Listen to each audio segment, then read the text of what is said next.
Okay, welcome everyone to the Asheville City Council meeting. Please take a moment and silence your cell phones if you could. Also, if you would like to speak under any of the agenda items, please see the person at the desk out in the hall and they will sign you up to speak. And if you decide later you want to speak on something, you can at any time go out there and sign up to speak. And if you will please rise for the Pledge of Allegiance.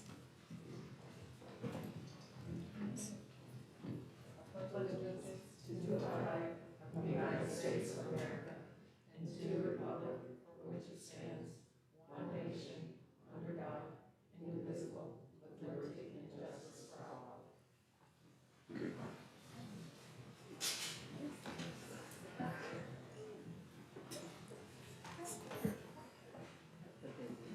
Okay, tonight we have, we don't have any proclamations on our agenda, but, so we'll move on to the consent agenda. Do I have questions, comments, or a motion to approve the consent agenda?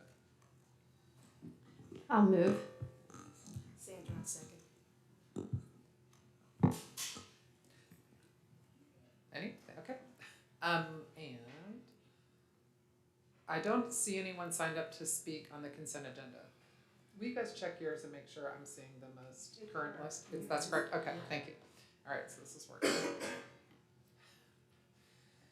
All right, all those in favor, please say aye. Aye. Any opposed? All right, we'll move on to presentations and reports, and I'll turn it over to the city manager for this section.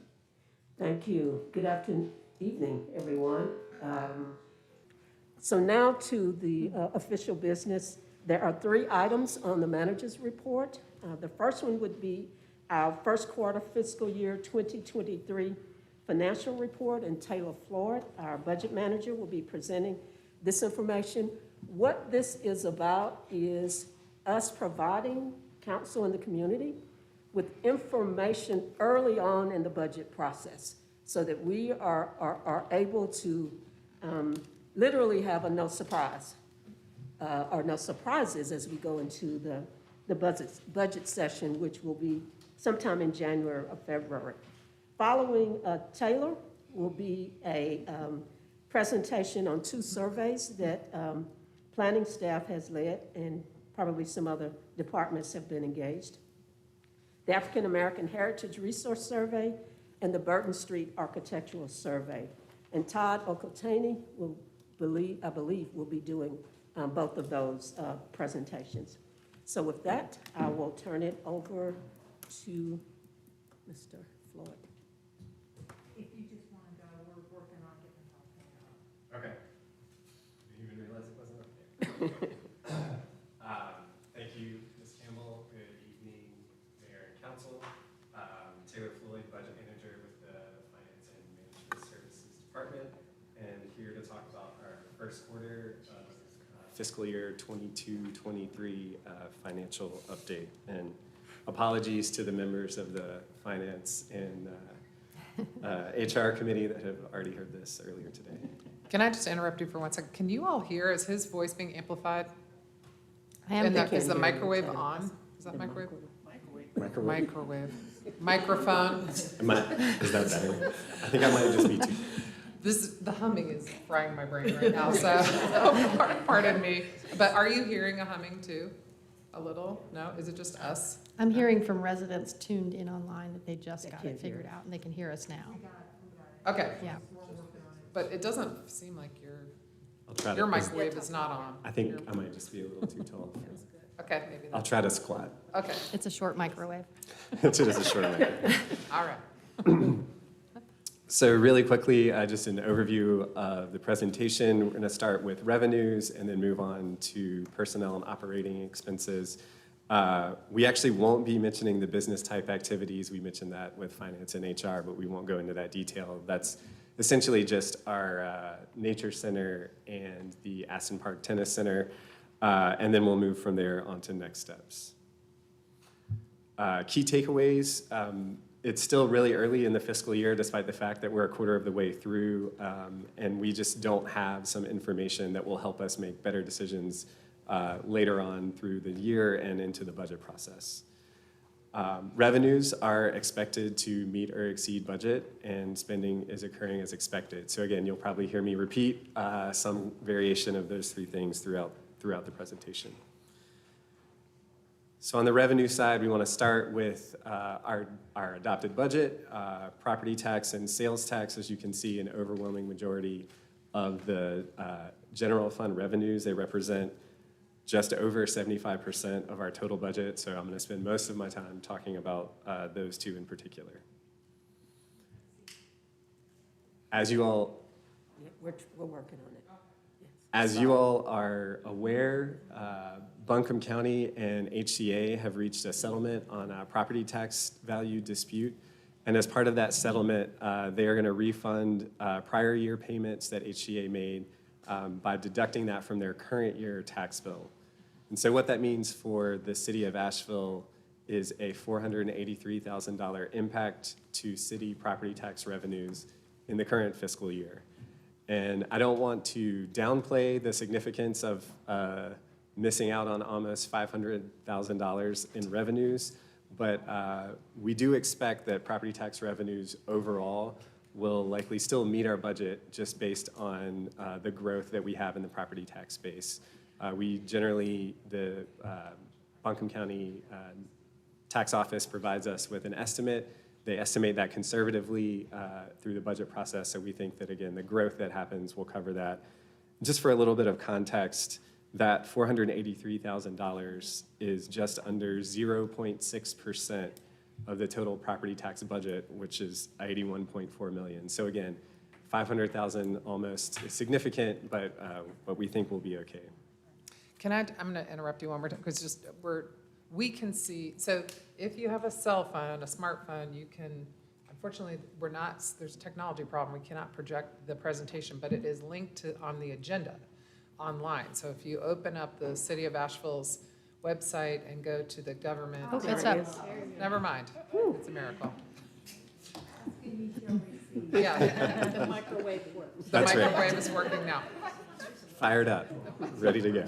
And Taylor, this slide is up just in time for me to do what I did this afternoon in finance, which is share my disappointment with this. And I know that it was not the City of Asheville's staff that, were at the table to negotiate this, but I'm dismayed that HCA has continued to fight the property tax. But what I shared, and what I learned from our meeting today, is that this is the bottom. There is not going to be any additional attempts to reduce the property value and therefore the taxation, right?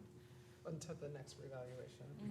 So they may, well, that's what we were kind of hitting on at the meeting. So I just wanted to share my dismay at this slide, but. So moving to the sales tax side, we only have 1 month of FY23 sales tax data. The North Carolina Department of Revenue provided that to us on October 12th. So looking at that 1 month, July 2022 was 8.5% higher than July 2021, which growth is good. If we look kind of back at the last fiscal year, FY22 was 17% higher than FY21, so some pretty substantial sales tax growth year over year there.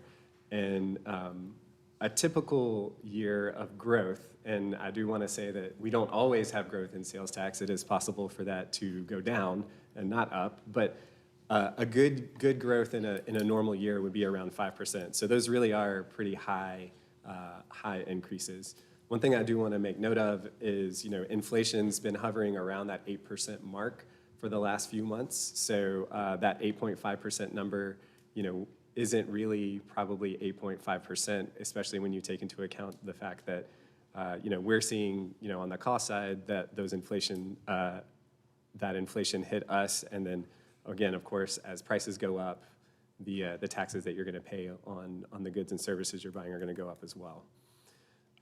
Looking forward, there's a lot of economic uncertainty nationally and internationally as far as that goes, and we continue to see the Fed raise interest rates, and that's likely to temper growth in the current fiscal year.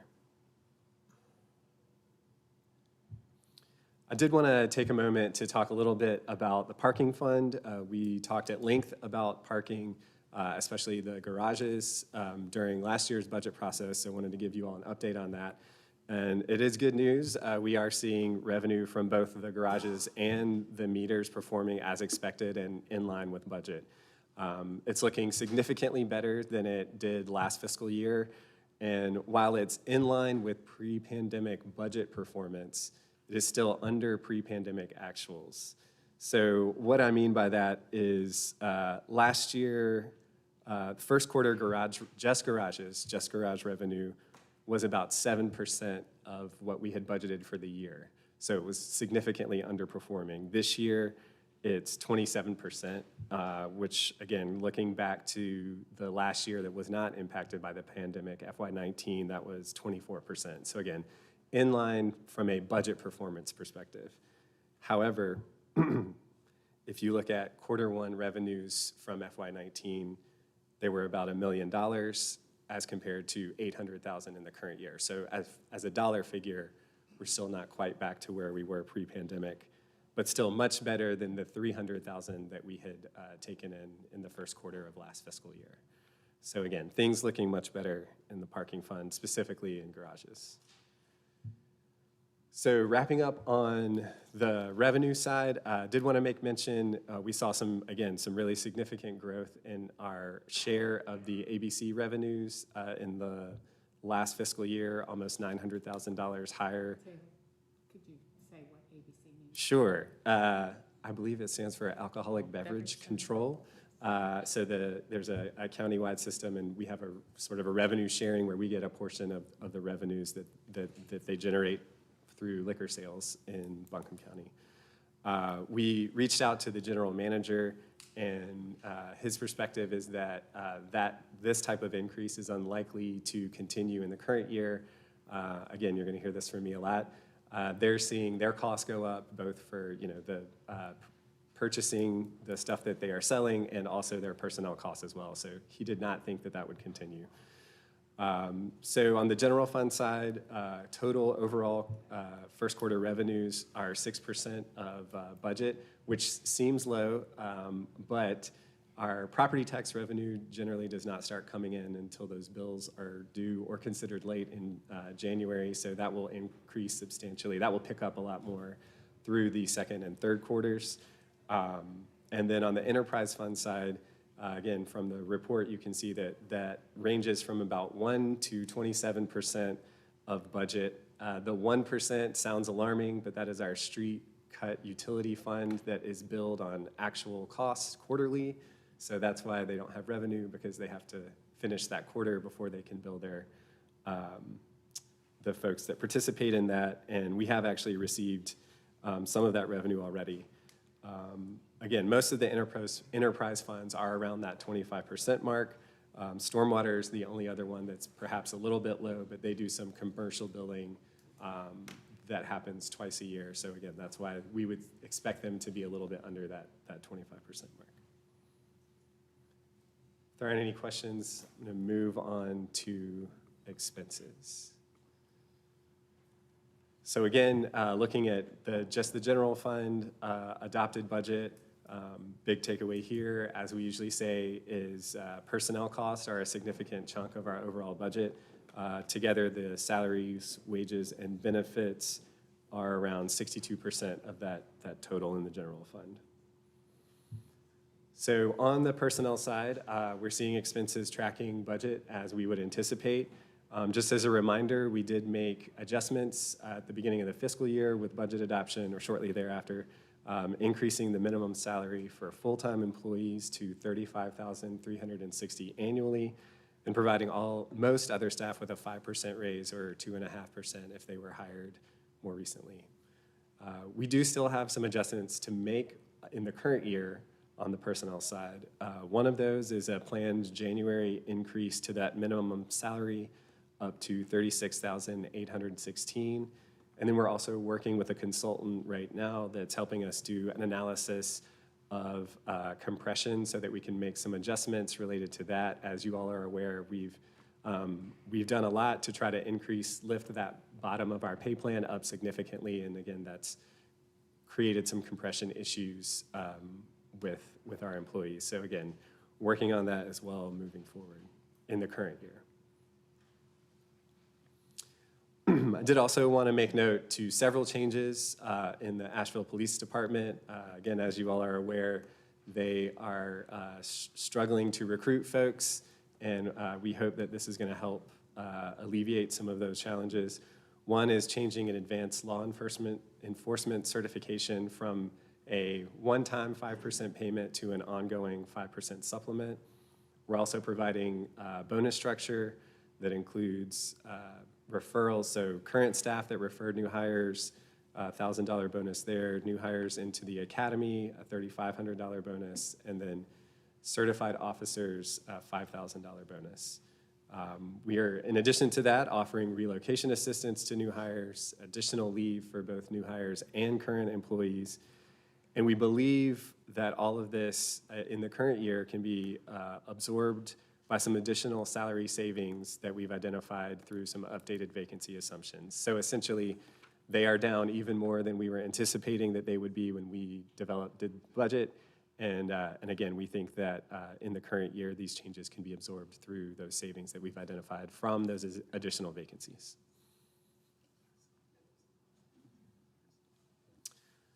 So moving over to the operating side, again, inflation continues to be a concern for us, but so far we see expenses trending in line with budget.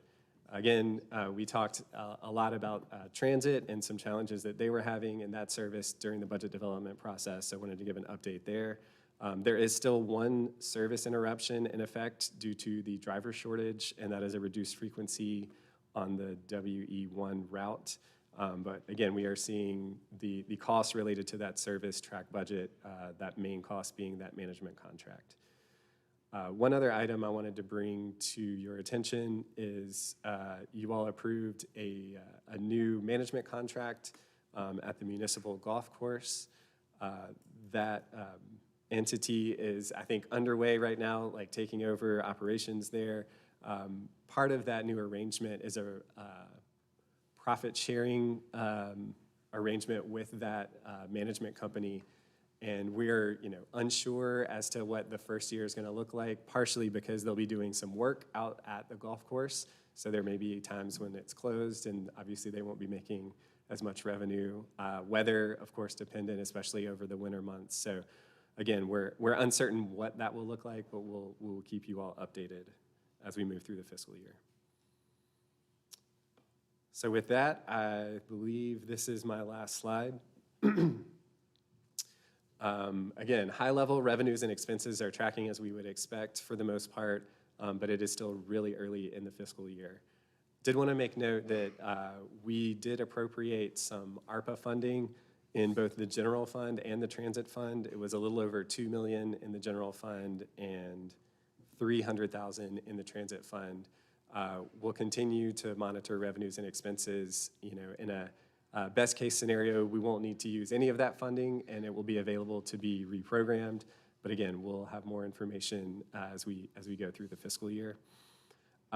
Also, I know we've talked a lot about capital projects, and we did not provide any information as part of the first quarter report on capital projects, primarily because we're hoping to do that during the scheduled December 13th council work session that will be dedicated to capital projects. Looking beyond that, the second quarter report will be presented at Finance and HR Committee and Council January 24th. Yes. And then looking for, I'm glad that y'all are excited about that.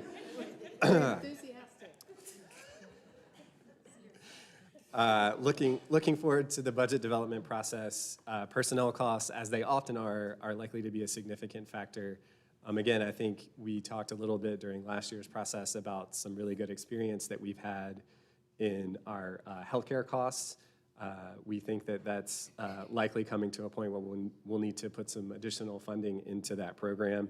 And then, of course, again, as we see inflation and rising housing costs and that kind of thing, again, nationally and locally, that's likely to impact what recommendations we have related to pay.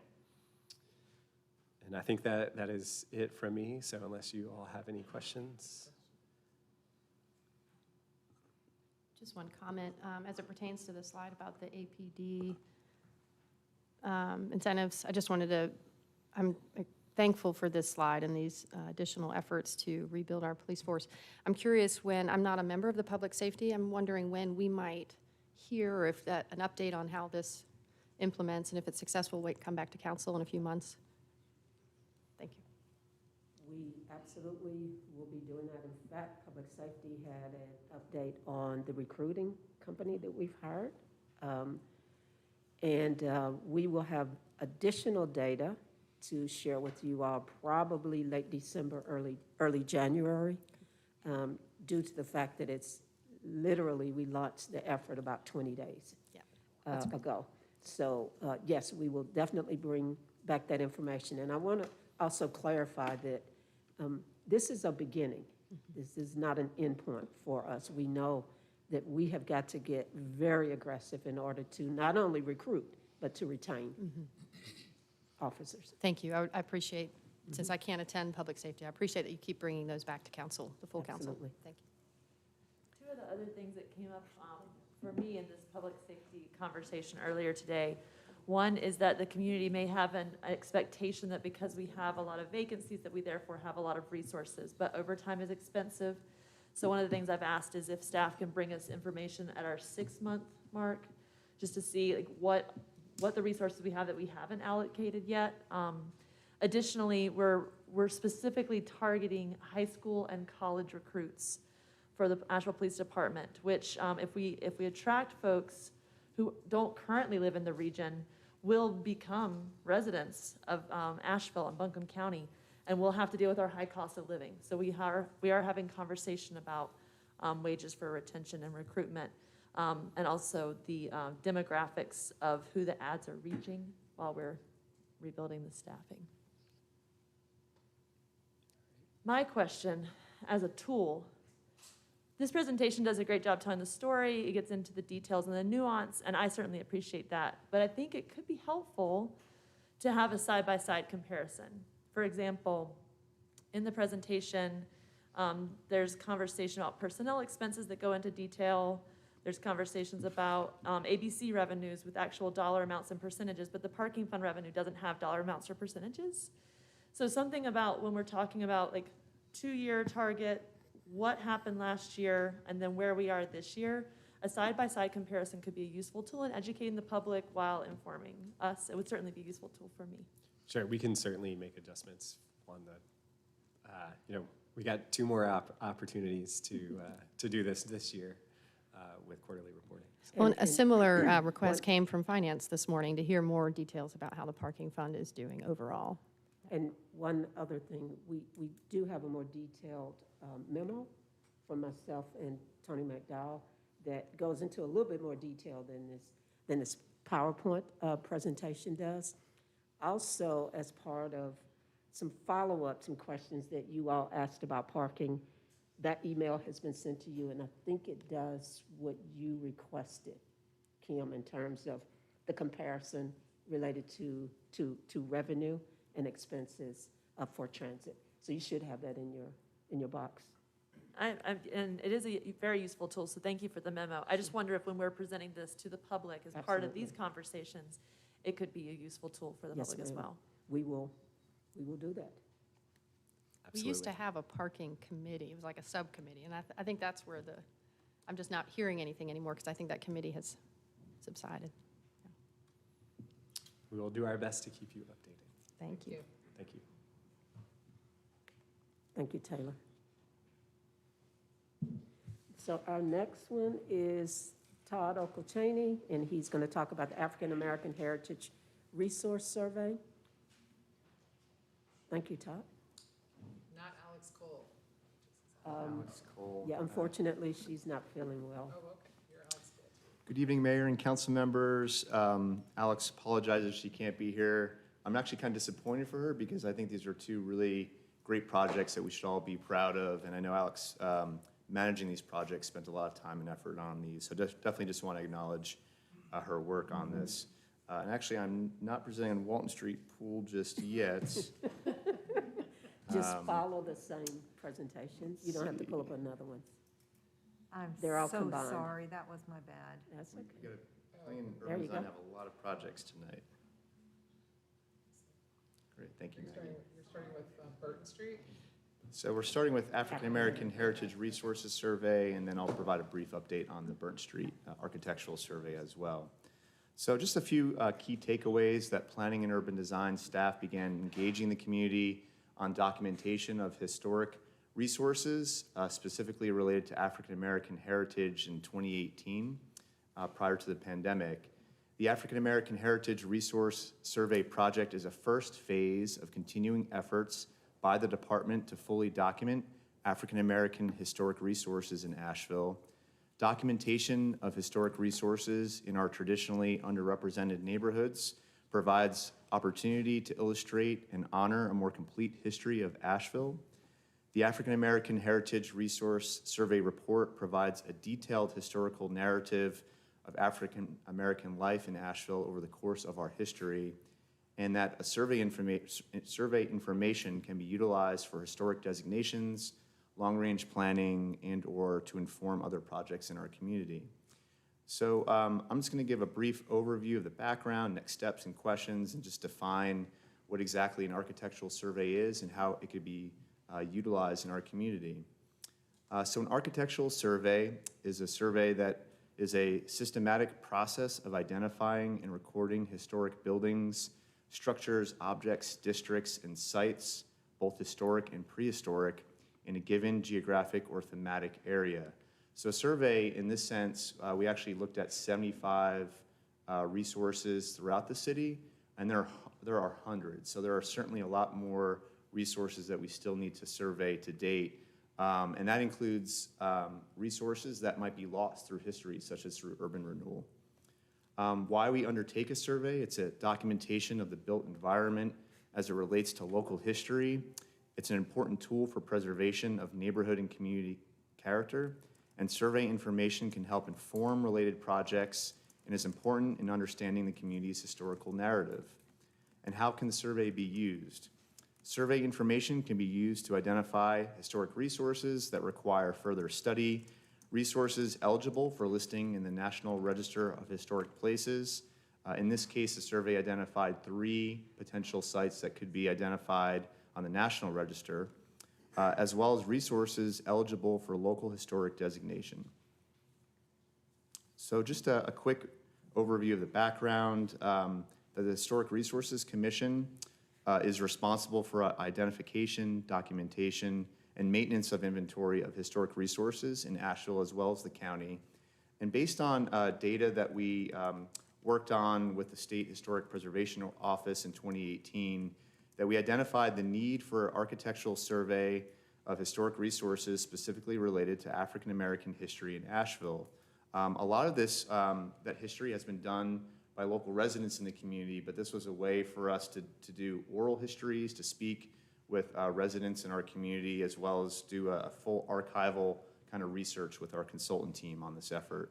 As I mentioned earlier, that there are more than 600 estimated unsurveyed resources related to African American history citywide, and that this was a grant process from the this is a CLG grant. We are a certified local government under the state, which means that we have a recognized historic preservation program for the city.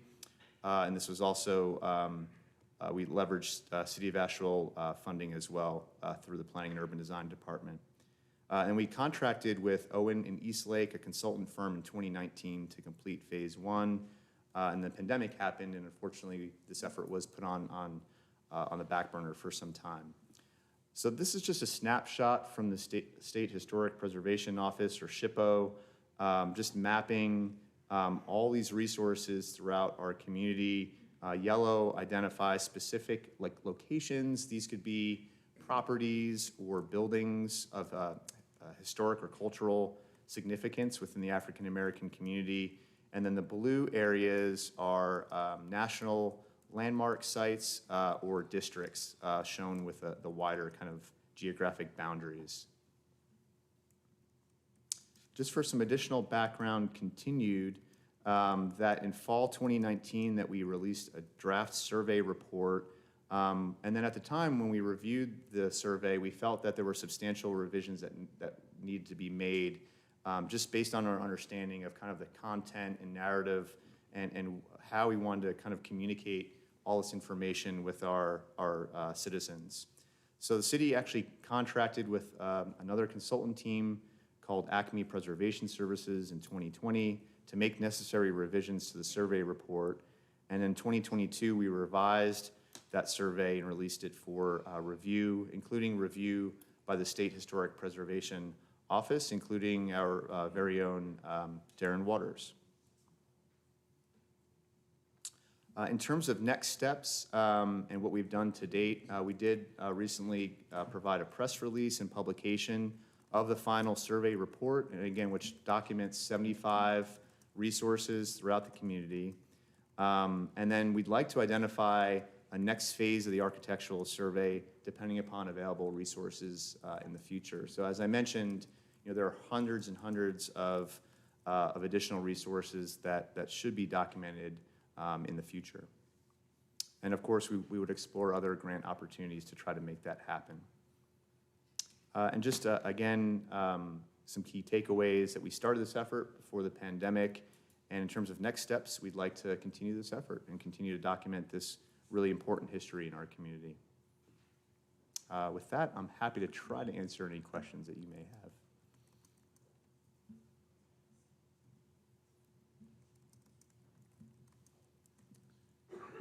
Okay, so the next item I have up is the Burton Street Architectural Survey. City staff has been working closely with the Burton Street Community Association for several years to aid in implementation in the Burton Street Neighborhood Plan, which the Asheville City Council adopted in 2018 as part of the I-26 Connector Project. And one of the goals or strategies in that neighborhood plan does identify several ways to try to preserve neighborhood character. In particular, Burton Street, like many neighborhoods, has been seeing a lot of infill development, and there were community concerns about what that new infill development looks like and how it could be more contextual with existing housing that's currently in the community. So the Burton Street Architectural Survey is kind of a first phase for us to identify historically throughout the 20th century what current housing stock looks like in the community. And it's really a technical document that identifies common building typologies and streetscape elements, which will ultimately aid in the creation of what we call a pattern book for the neighborhood. And I'll show you some examples of what I mean by a pattern book and how it can be used within the city. And just a quick overview, I'll go over the background, timeline, and next steps. So in terms of the background of this survey, as I mentioned, this is part of the I-26 Connector Project, where NCDOT, Department of Transportation, and the city worked with the Burton Street Community Association to create the Burton Street Neighborhood Plan, which was adopted by City Council. The neighborhood has experienced incongruous infill development in recent years, and the neighborhood plan identifies goals and strategies to try to mitigate some of those impacts of new infill development to try to make it more contextual within the neighborhood. These are just some examples of some of the types of infill housing that's happening today within the Burton Street neighborhood. Of course, we all recognize the need for additional housing and infill housing in the neighborhood, but what we're really trying to do is identify ways to try to make this housing, again, more contextual to fit better within the neighborhood. So as an example, these are just a small sample size of some of the different building typologies within the neighborhood. There were some larger development periods in the neighborhood that were identified in the 1920s and 1930s, as well as through the 1950s through 1970s. And you see really in the neighborhood various styles of architecture, including ranches, bungalows, and craftsman-style homes, as well as more contemporary housing. But you'll see kind of a common kind of theme with some of these existing homes, like front porches, for example, and there are some common elements for windows and roofing, for example, that we want to try to identify and see if we can mimic for future infill development within that neighborhood. So the Community Association partnered with the Planning and Urban Design Department, and they donated a grant to us that we matched to prepare this effort. We worked with a consultant team to look historically at the history of the Burton Street neighborhood and then to survey these different architectural and streetscape styles. And really what we're trying to do is create at some point an online tool and possibly a printout that's called a pattern book. That pattern book would help to elevate neighborhood history awareness, illustrate common building typologies, and inform the design of new development. And one thing I do want to mention is that with a pattern book, although we can try to demonstrate what type of housing we would like to see within the Burton Street neighborhood, in North Carolina, we don't have the ability to regulate the design of single-family homes. We can really only do that with multifamily development. So a pattern book, in this sense, would really be more of a guide. This could be something that acknowledges architectural history within the neighborhood, but it could also be a guide for smaller scale developers in the neighborhood and realtors. If they're working with clients that are looking to build a new home in Burton Street, they could refer to the pattern book as an educational tool so that that new housing, again, can maybe be a little bit more appropriate and sensitive to the different types of architecture in the Burton Street community. So here's an example. This is out of Chattanooga. This is an online pattern book that really provides kind of a gallery of examples where there's photographs.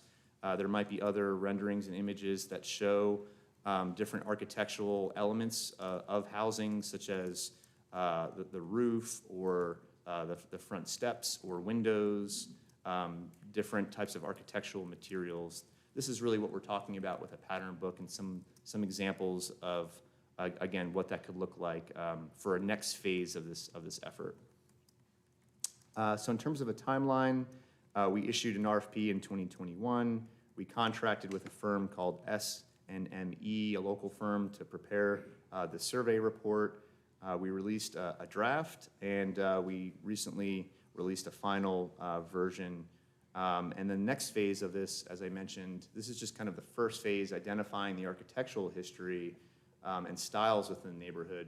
Our next step would be for staff to prepare the pattern book that's actually the resource guide for the community, again, to try to influence what future infill development might look like in the future. And here, just in the presentation, there is a hyperlink for the survey report, for the architectural survey.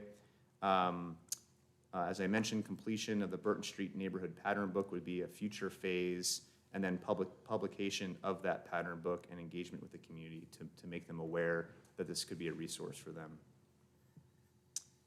With that, I'm happy to answer any questions about this effort.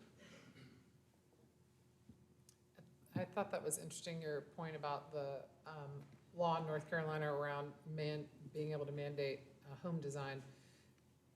If it were designated a historic district, would probably be the exception to that. I'm not suggesting that it should be, because I think there's a lot to discuss in doing something like that, because it can cost existing homeowners a lot more to try to maintain their homes. You're nodding, yes. So, but that would be the only tool I'm aware of in North Carolina to get to that end. Is that correct? Yeah, there are some other tools we could consider. There are some cities that have something that's called a neighborhood conservation overlay district. I think really all that is more of like a form-based type code, but with text, no pictures. And I think that tool was really watered down in the past few years when the state legislature took away our ability to kind of regulate design. But I think like a form-based code, it would be a similar type of tool to control like the massing and scale and size of homes. Any other questions? Thank you very much. Thank you, Todd, appreciate it. And I appreciate you all's time and patience. I know this was a lot, but I appreciate your attention. I will say, I'm becoming a fan of the manager's reports. We didn't always do them, but this is a really good opportunity to share with the community some of the work that's going on, so I think that's great. Thank you, Mayor. Okay, we have concluded the presentations and reports, so I'm going to move into the public hearings agenda. And again, folks, if anybody wants to sign up to speak under any of these items, please just go out into the hall and tell them you want to sign up to speak, and they will add you to the list of speakers. Okay, so the first item is item A, a public hearing to consider adoption of an ordinance designating the property known as the Walton Street Pool and Pool House located at 570 Walton Street, Asheville, North Carolina, as a historic landmark. And Will Palmquist will introduce us to this topic. Thank you, Mayor, members of council. Will Palmquist with Planning and Urban Design Department. I'll be filling in for Alex as she is under the weather. Just want to reiterate what Todd was saying in appreciation of all her hard work and other staff that have been involved with this, including Department of Parks and Recreation staff that have helped partner with us to do our public outreach efforts. So just wanted to acknowledge everyone's hard work along the way on this effort. So regarding the local historic landmark designation of the Walton Street Park and Pool, some key takeaways through this presentation, just wanted to highlight that we'll kind of be talking through a little bit this evening.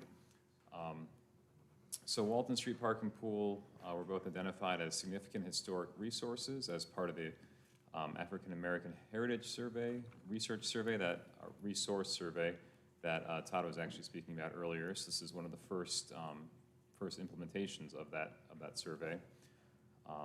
Our department, Planning and Urban Design, received the local landmark application from the Preservation Society earlier in 2022. Parks Department and Planning partnered to engage the community in an effort to get input on the improved park amenities and to gauge support for historic designation over the past 6 months.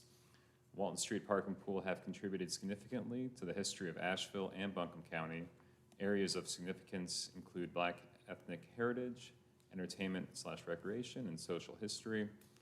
Based on survey results, community members support both local landmark and national registered designation. Local landmark designation would ensure that the historic character of the park and pool are retained. So there are a number of slides I'll be speaking to. This is just the overview, talking about the designation process, background, all the engagement efforts that were conducted as part of this effort, the results of the public survey, Walton Street Park and Pool historical overview, the effects of the landmark designation, the boards and commission recommendations, and then we'll have time for questions at the end. So this slide, it's a little hard to read, but it basically walks through the overall process for designating local landmark in both regulating the North Carolina general statutes and in the city's Unified Development Ordinance.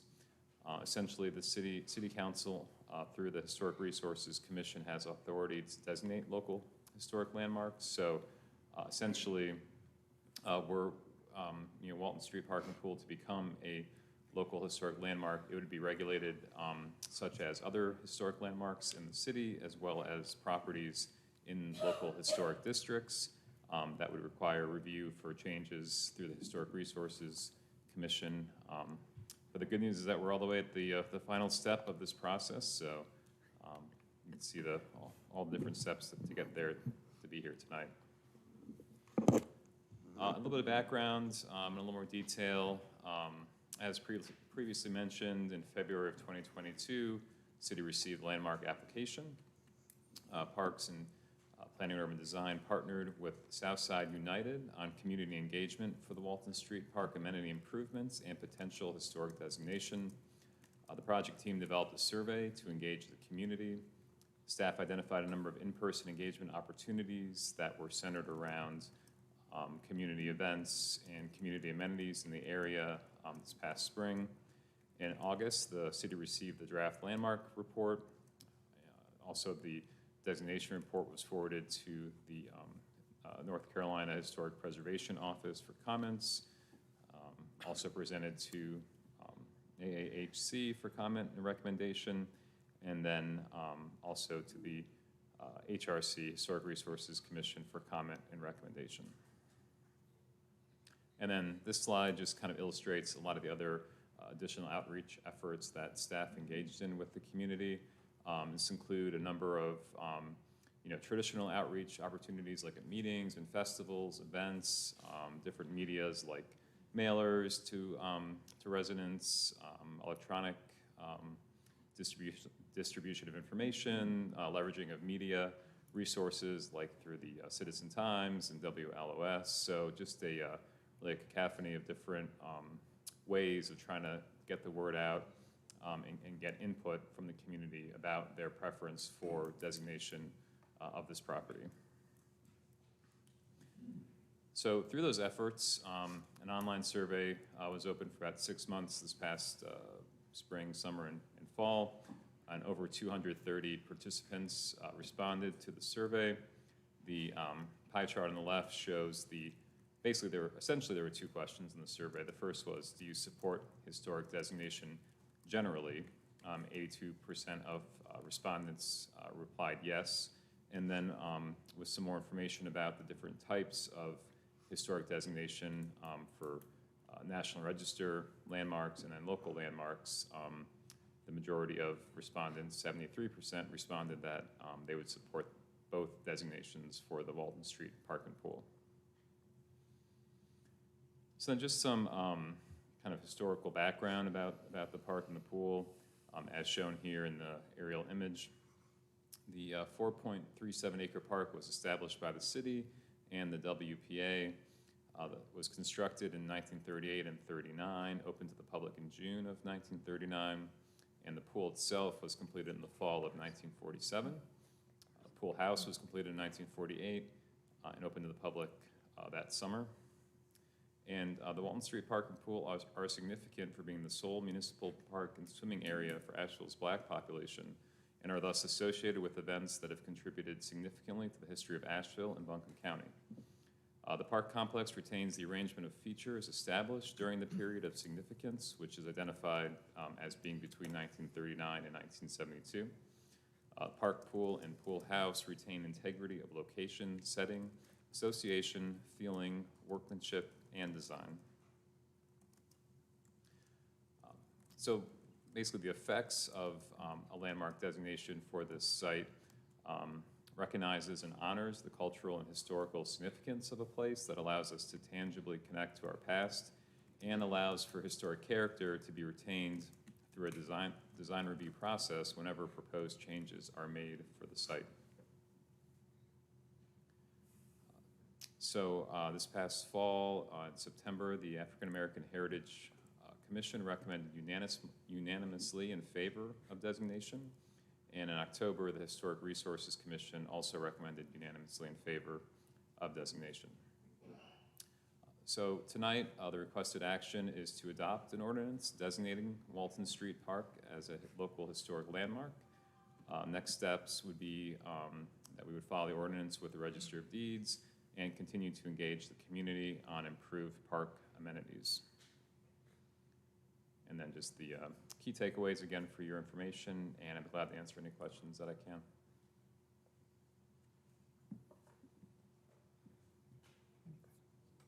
I just want to lift up, I know there's some folks in the room that have done a lot of work around this, and that I appreciate the Walton Street Pool as a historic landmark is a symbol of Black history, resiliency, and joy. The Walton Street Pool of the historic South Side was completed in 1947. For years, neighbors have provided abundant input on how and why the Walton Street Pool must be preserved for cultural identity in the face of gentrification. It is thanks to your tenacity and community organizing that the designation of a historic landmark is a first step, and I'm happy to support it. And we do have a number of people signed up for public comment before we entertain a motion, but if anybody else has any questions or comments before we... The only thing I was going to sort of echo what Kim said. Basically, this was the Walton Street Park means a lot to a lot of people in the South Side community. I actually grew up there, and many other people in the audience, we enjoyed the Walton Street Pool. When I moved back home in 2012, a lot of the controversy behind getting rid of Walton Street Park was going on. And as you can see, now we're in 2022 and it's still going on. So I'm really happy to see that we finally, got this thing, where it needs to be, because it definitely is a a landmark in the Black community. And it also represented to the Black community not only just the swimming pool itself, it actually represented a family, a network of working together. I remember Mr. Burson, who basically would take every child, Black child, and make sure they learned how to swim. That has been lost. And people that, we grew up knew that. I mean, and that was the kind of relationships. And in the Black neighborhoods right now, we do not have places that we actually go to network as a family that we had years ago. And that is missing in the Black communities throughout the community. And we really need to work on bringing that back if we're going to actually be able to sustain the Black community and actually grow the Black community and heal the Black community. So I'm really happy to see that this is occurring now, and we can just wait. And I'd like to make a motion, but we can wait until we. Yeah. Okay. All right, we're gonna, and, just to put a cap on it, we do have funding allocated for this park, so the visioning process for that continues for the park portion.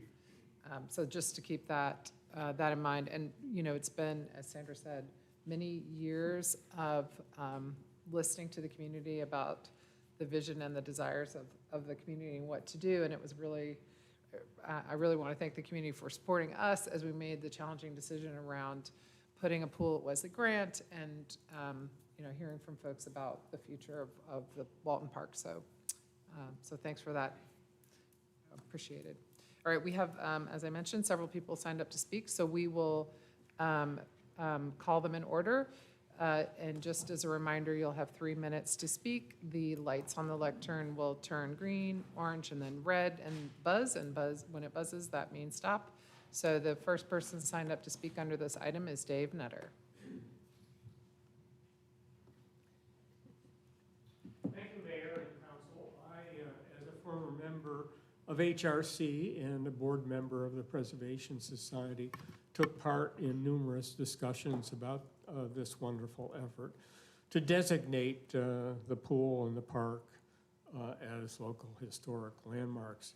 And I just wanted to express my personal opinion as a planner that this is really the beginning of reinvestment in the site and in the neighborhood, and I think in the minds and hearts of many that has already begun.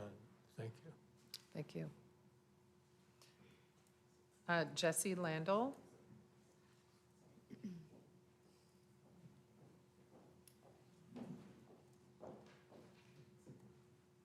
Good evening, Mayor and Council members. I'm Jessie Landell. I'm here representing the Preservation Society. Last year, our organization responded to community advocacy to save the Walton Pool and funded this application. Others who I imagine will speak here tonight can attest to the role that the park and pool have played in their lives and their families' lives. I'd like to focus on the historic significance and its historic rarity in Asheville today. The main thing I'd like to impress upon you is that the Walton Street Park historically served as a city-wide amenity. Today, the park's location on a dead-end road tucked away from major thoroughfares might suggest it was merely a neighborhood facility, but its isolated location was the product of segregation and racism, not a suggestion that it would serve its immediate community. When the Walton Street Park opened in 1939, it was intended as a site for the city's only African-American pool, which was finally constructed nearly a decade later. From the year of the pool's opening in 1947 until the end of segregation in Asheville, Walton Street Pool was the sole municipal swimming area available to the entire Black population of the city. In Asheville's history, the park is literally one of a kind. This is surely why the recent African American Heritage Survey that the city funded named it as one of the 3 sites in Asheville worthy of landmark status. Adding to the park's evident historic significance is the loss of so many other African American landmarks in Asheville during and since urban renewal. As has been well documented, the city razed Black neighborhoods and business districts throughout Asheville during the 60s and 70s, leaving only traces behind. And the losses have continued since, perhaps most recently with the 2015 demolition of the Asheville Colored Hospital to make way for a parking lot. Our city must begin to proactively protect African American landmarks that are left. We cannot recover what's been lost, but we can take responsibility for what remains. Today, this vote is an important step in doing so. Thank you so much. Thank you. I gotta get my list back. Okay. Priscilla Robinson.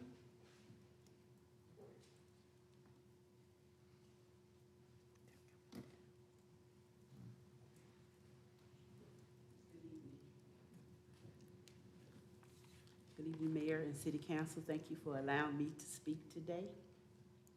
When the park opened in 1939, it was the sole municipal park and swimming area for Asheville's Black population. 10 years ago, the Black Asheville community started a journey to save the Walton Street Park and Pool by sending in a petition with over 900 signatures stating what the community wanted. Our voices were ignored. Today, I stand again, thanking you in advance for not just hearing our voice, but giving a favorable answer. I am the third generation of 5 generations who use the park and pool area. When I drive by the pool, I see my family gatherings that used to happen, along with other family gatherings throughout the community. I see me working my first job ever. I see me swimming and training to be a lifeguard. That's one of the reasons I stand today. After researching the impact of urban renewal and learning the history of the South Side, AKA Rivers Art District, South Slope, and other names that's rising from the fragmented South Side, I learned our community alone lost over 1,200 Black-owned businesses and homes. That's another reason I stand today. I stand today respectfully to say, Black Asheville have lost enough. Our history has been erased to the point that when tourists come, they even question, where are the Black folks? I stand today in hope and to encourage you to vote favorably for the Walton Street Park Pool to be officially preserved as a historical landmark. Thank you for your time. Thank you. Robert Lewis Hardy.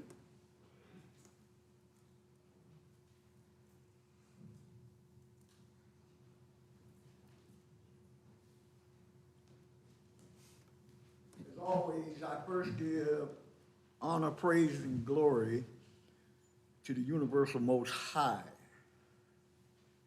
I speak before you today. We the people, know all ye men, that I am Robert Lewis Hardy, a citizen of Asheville and a member of the Southside Organization. I hereby request that the city of Asheville, county of Buncombe, state of North Carolina, United States of America, and United Nations, along with their respective historic preservation societies, declare Walton Street Pool and Park a historic site. Noted exception that prior to integration, if you were a person of color and lived in or visited Asheville from Murphy to Manteo, Maine to Florida, or Washington State to Georgia, if you desired to go to a public park or pool, you had to go to Walton Street Park and Pool. Let the record of humankind acknowledge this fact. That includes Waynesville, Canton, Murphy, anywhere around here. Now, my concern is that there's been a lot of misinformation here, and as I have presented you with your own evidence and papers in the past, you have ignored requests. And just for example, this request was sent prior to COVID-19, 3/30/2017. I got no response. And speaking in reference to this particular situation and case here, I've given you documentation of letters at why the pool itself, why I've given you your own survey that you said you lost, which requested and responded on the paperwork at the last meeting saying that the public and survey that you gave, the people recommended that the pool be replaced at Walton Street Park. So, with the misinformation that is given, I also quote to you and open up Psalm 109. I also give you Ezekiel 3:17, 21, and 33, 1 through 9. I'm just warning you. You're gonna pay for the check for your misdeeds. I raised my hand because I know I paid mine. We get by in life, we don't get away. For all this confusion, misquoting of comments, who presented this, who presented that, and let me think before the buzzer goes off. The Preservation Society and Historic Commission. As I told you before, I don't want to shoot myself in the foot. I'll be presenting other information in reference to this. A notarized letter was sent. Thank you. If you have any other materials, you can hand them to the And Madam not a problem. I'm staying for public comment. Clerk. Thank you. Nina Tovish.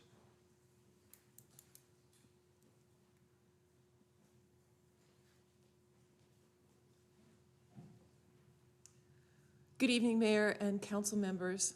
I'd just like to lend my voice to support for this historic designation.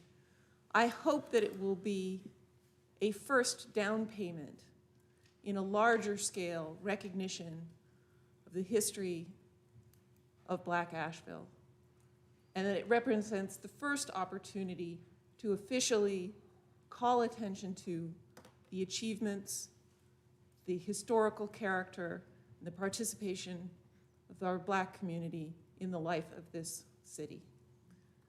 We have a reparations commission that is doing the hard and difficult work of coming to grips with the losses and the harms done to the Black community over generations. I hope that as we come to terms with that, we will also celebrate the achievements and the special character that this survey and places like Walton Pool represent for Asheville.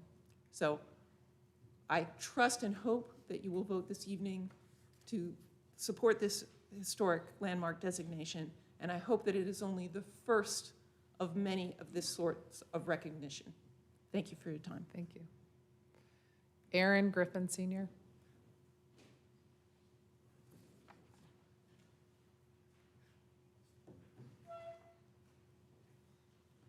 Well, excuse me, I had an operation today, but I'm here. Mayor, council, this is a historical moment for me, my people, not our community, the city of Asheville. We have an opportunity, like everyone before me, all the things they say I echo. We have an opportunity to do something great. And this is the way I see it. We have an opportunity to do something really, really great. Do this right this time around. And don't let anything, no roadblocks or whatever get in the way of doing this. Walton Street Pool, that area, what we have and what we're about to do and what you guys are about to vote on right now, it is essential, like Councilwoman Kilgore said, to the healing of our community. It's essential because it starts there. It starts right there on that dead-end road, close to AB Tech, close to the grant, close to all the schools, the community, the area. Everything is fixed. If we do this right there, we do it right in Walton, you'll see a change without the whole city. Thank you. Thank you. Jonathan Wainscott.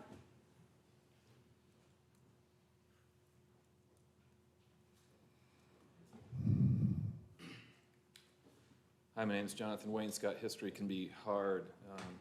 It's a little historical endeavor, civil rights and swimming pools. This is a quote from Strom Thurmond as he was running for president in 1948 as governor of South Carolina.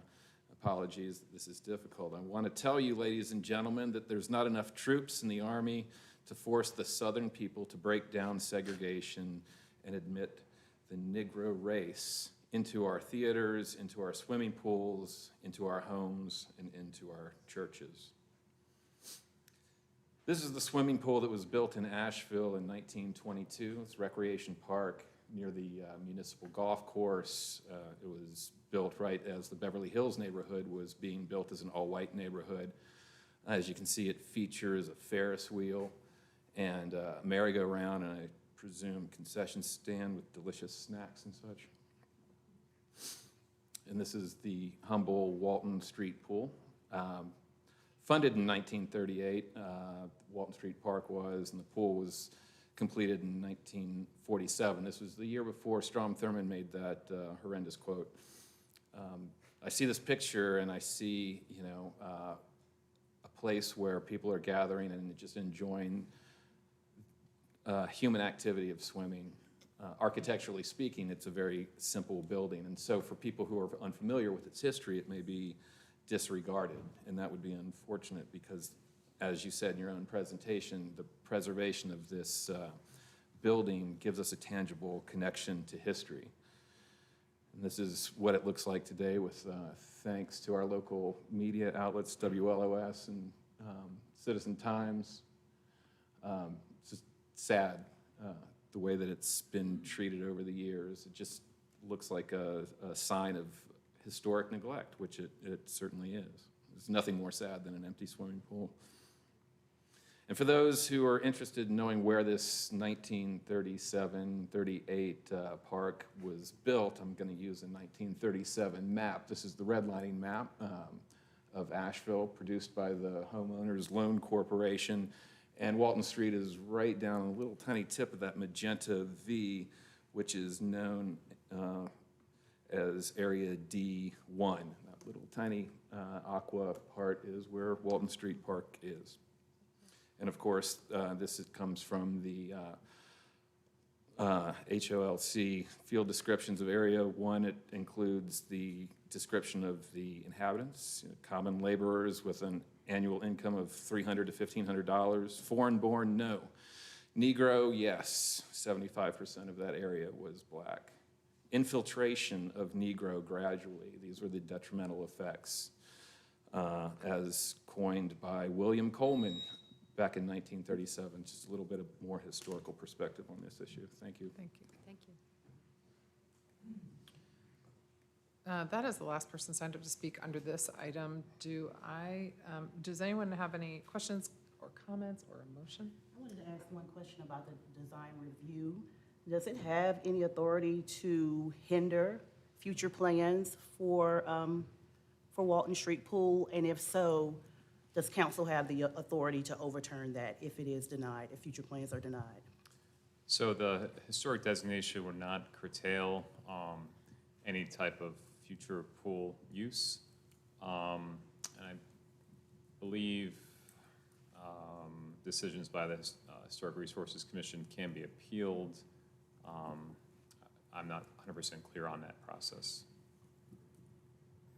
But I would suggest to you, prior to us taking this step, we met with the State Historic Preservation Office, and we were fortunate enough to have Dr. Darren Waters. You all may remember him from UNC Chapel Hill, UNC Asheville. Oh. Yeah, I said microwave. Yeah, last night, flashback. And had long conversations about whatever is done has to meet the test of historical and architectural compatibility. So the history has to be preserved. That's kind of the only obstacle, because we, both myself and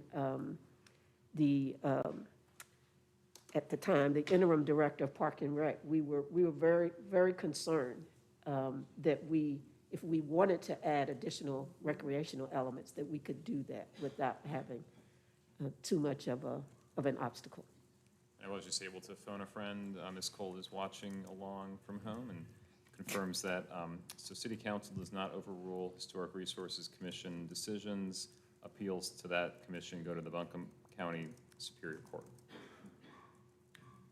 Well, okay, but we're hoping not to have a process that ends up in Superior Court. We're hoping for a collaborative Right. process. No, I was just saying that because if the community does come back with a plan that does not meet the requirements of the Historic Resource Commission, I want to know what the process is to meet the needs of the community. Right. I think the answer in this case would be, since it's a city amenity, we wouldn't bring it forward until we get it to the point where it's supported by the community. That's right. But, do you have a do you want to read the motion? Yeah. Please. I'd like to move to adopt the ordinance designating Walton Street Park and Pool as a local historic landmark as recommended by the Historic Resource Commission based on the special historic and cultural significance of the property and integrity of the design, setting, workmanship, materials, and feelings and/or associations of the property. I'll second. All right, we have a motion and a second. All right, all those in favor, please say aye. Aye. Any opposed? Okay, thank you. Thank you, folks, for coming tonight on that matter. We appreciate it.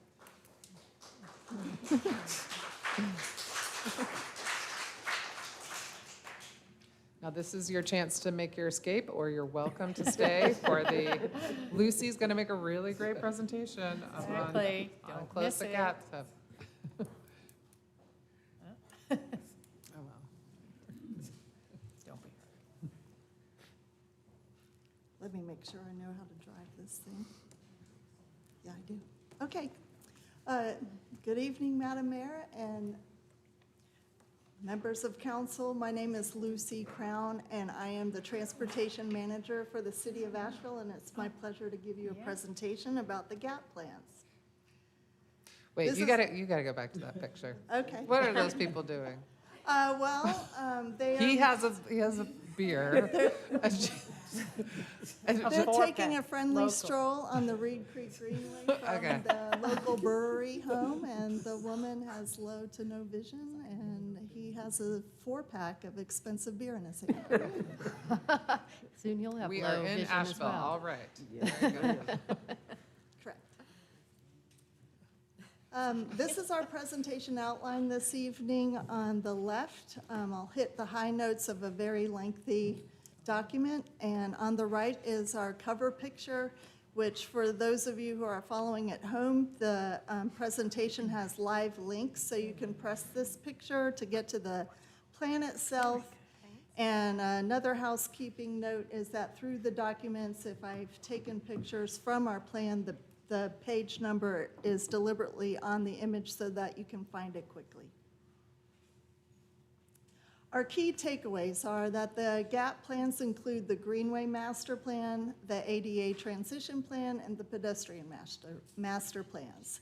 The 3 plans were developed together to ensure consistency and coordination of priorities and recommendations for a strong pedestrian network. Priorities are based on data that includes, and through our methodology is looked at through the lens of equity and destination, safety, connectivity, and public input. The Greenway Master Plan identifies greenway typologies for the city to use to make connections. The required ADA Transition Plan focuses on bringing existing facilities into the highest compliance possible with ADA, and the Pedestrian Plan focuses on the creation of new pedestrian facilities. So what is the GAP? The GAP is 3 plans that we did together at the same time on purpose in order to create a strong pedestrian network.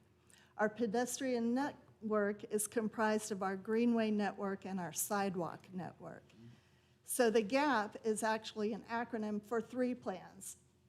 Our Greenway Master Plan, our ADA Transition Plan, which ADA, by the way, means American Disabilities Act, and is looking at all of our existing facilities in the purpose of bringing all of our pedestrian facilities up to compliance with ADA standards. And then the pedestrian plan, which will look at new facilities that will fill the gaps for new sidewalks. Our public engagement and outreach was challenging. There was a global pandemic happening during our planning phases. However, we did have a very strong online presence for our engagement. We also had 3 stakeholder groups. Our think tank was our internal group that worked with city staff as well as county staff and members of the MPO and the DOT.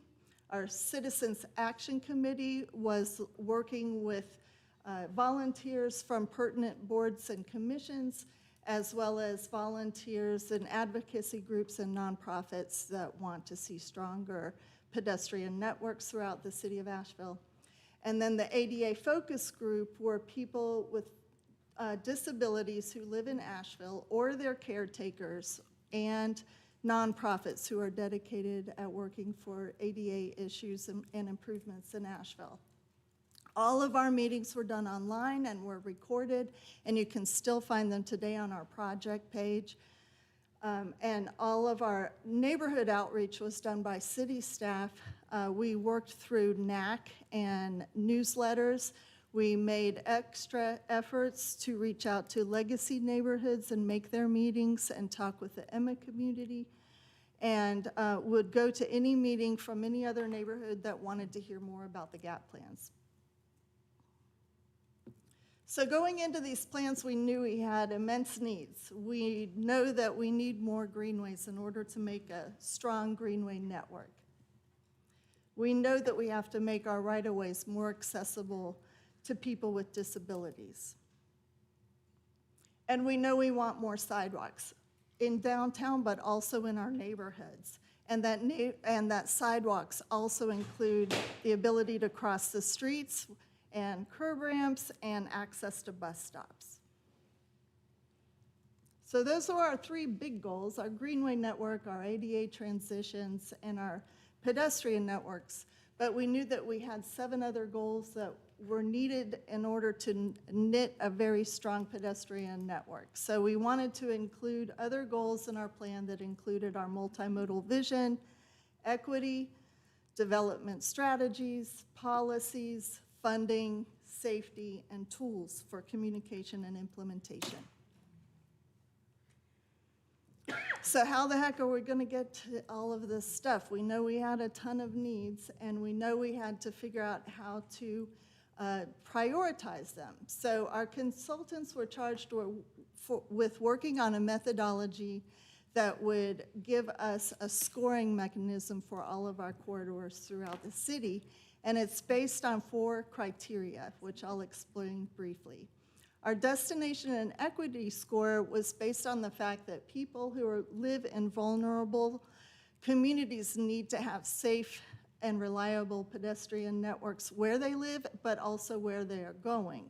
So our destination and equity score is based on what corridors hold typical destinations that people need in order to manage their lives.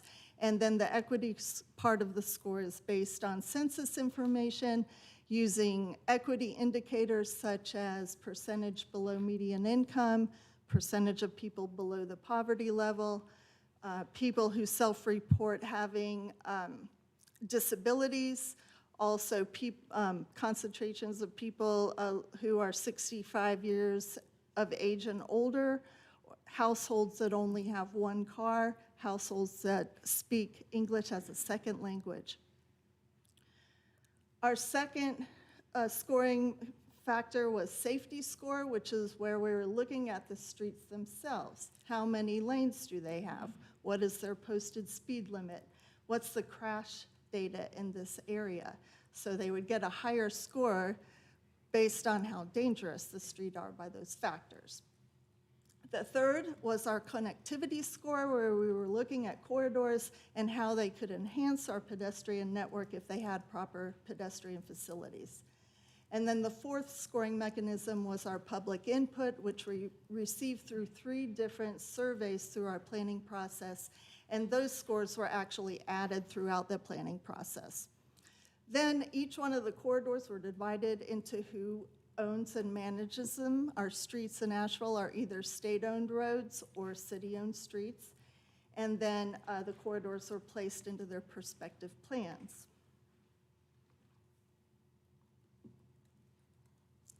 And this is what it looked like. The map to the right is on page 67 in our plan, and it's based on our tiered ranking system. The highest point you could get was 17 points out of 0 to 17, and the lines on the map, the reddest ones, are the streets that have our highest needs. Just at a glance, you can see it's our major corridors going in and out of the city, and then a lot of the streets that go into our larger subdivision areas, our suburbia. So these lists that were comprised from the scoring system will be used to inform our capital improvement planning and our maintenance and operations. I'd like to talk a little bit about the ADA transition plan and ADA self-evaluation. So again, the difference between the ADA transition plan and the pedestrian plan is the ADA transition plan is focusing on our existing infrastructure and our needs to bring them up to ADA compliance. And our pedestrian plan is working on filling the gaps with new infrastructure. All of those will need proper ADA facilities in their work. The ADA self-evaluation that the city of Asheville will be doing is innovative. We'll be working on an annual basis to produce a report to show our progresses, and it will be called the ADA self-evaluation. That will have a review of our policies and practices to make sure that they're working for us to the best of our powers, and also review our infrastructure needs using a new method called the corridor-based methodology. So typically, an ADA self-evaluation will have a very long and detailed list of the road name, the intersections that need to be worked on, lists of curb ramps, etc. Every city does them a little bit differently, but knowing that the city of Asheville has a high need for a lot of ADA improvements, instead, we're looking at a corridor-based approach. So we'll be tying it to our capital improvement timeline and using our year-to-year budgets to make our improvements.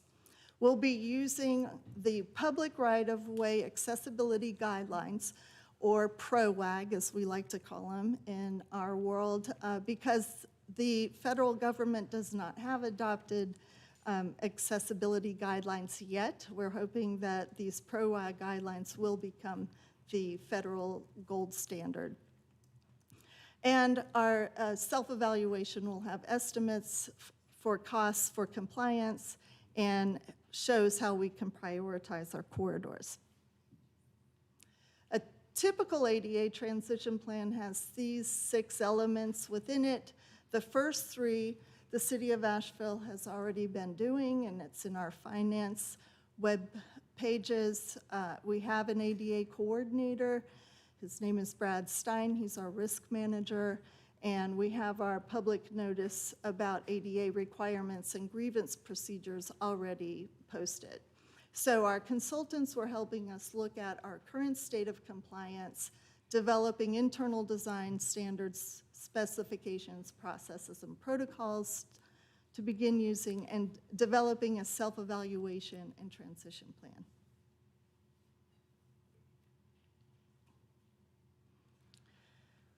Looking at the state of Asheville right now, we have what is estimated to be a little over $101 million worth of ADA improvements to make in order to be ADA compliant. This is a lot of money. If we were to look at the spending, let's say $3.3 million a year, it would take us 30 years to finish all the improvements that we need. But then there'd be more by then. Hopefully not. Hopefully new construction. The idea is that at this point forward, we will be having less and less, not more and more. Can we pause there for a second? Because I know Yes. we heard that's a lot of money, but I think for people who rely on this every day, that this has become acceptable or part of the furniture or the story of Asheville, it's unacceptable. And it's also a sign of great need. Absolutely. Thank you for that, Ms. Roney. It's true, this is kind of what, like we did with the sidewalks and bonds in 2017, I mean. 2016. 2016, yeah. There are a perhaps. lot of opportunities. That is correct. And one of the things that's a little bit the silver lining is that we already are doing a lot of ADA improvements as we move forward. So we have $125,000 set aside for ADA improvements, for solely ADA improvements, which are usually curb cuts every year. And then we're looking at other regular routine maintenance budgets, and for example, our resurfacing budget, which is over $3 million. Typically, on average, about 10% of that budget goes towards ADA. So we're beginning to really take a look at our capital projects and, okay, I got to rush. And we're finding that we are already doing a lot with what we're already working on. We still have a lot of room for improvement.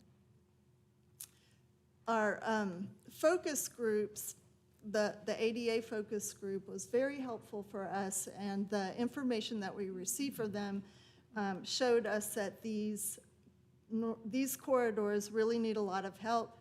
The top list shows you the ones that can go into the ADA plan, and they're listed in order of being mentioned.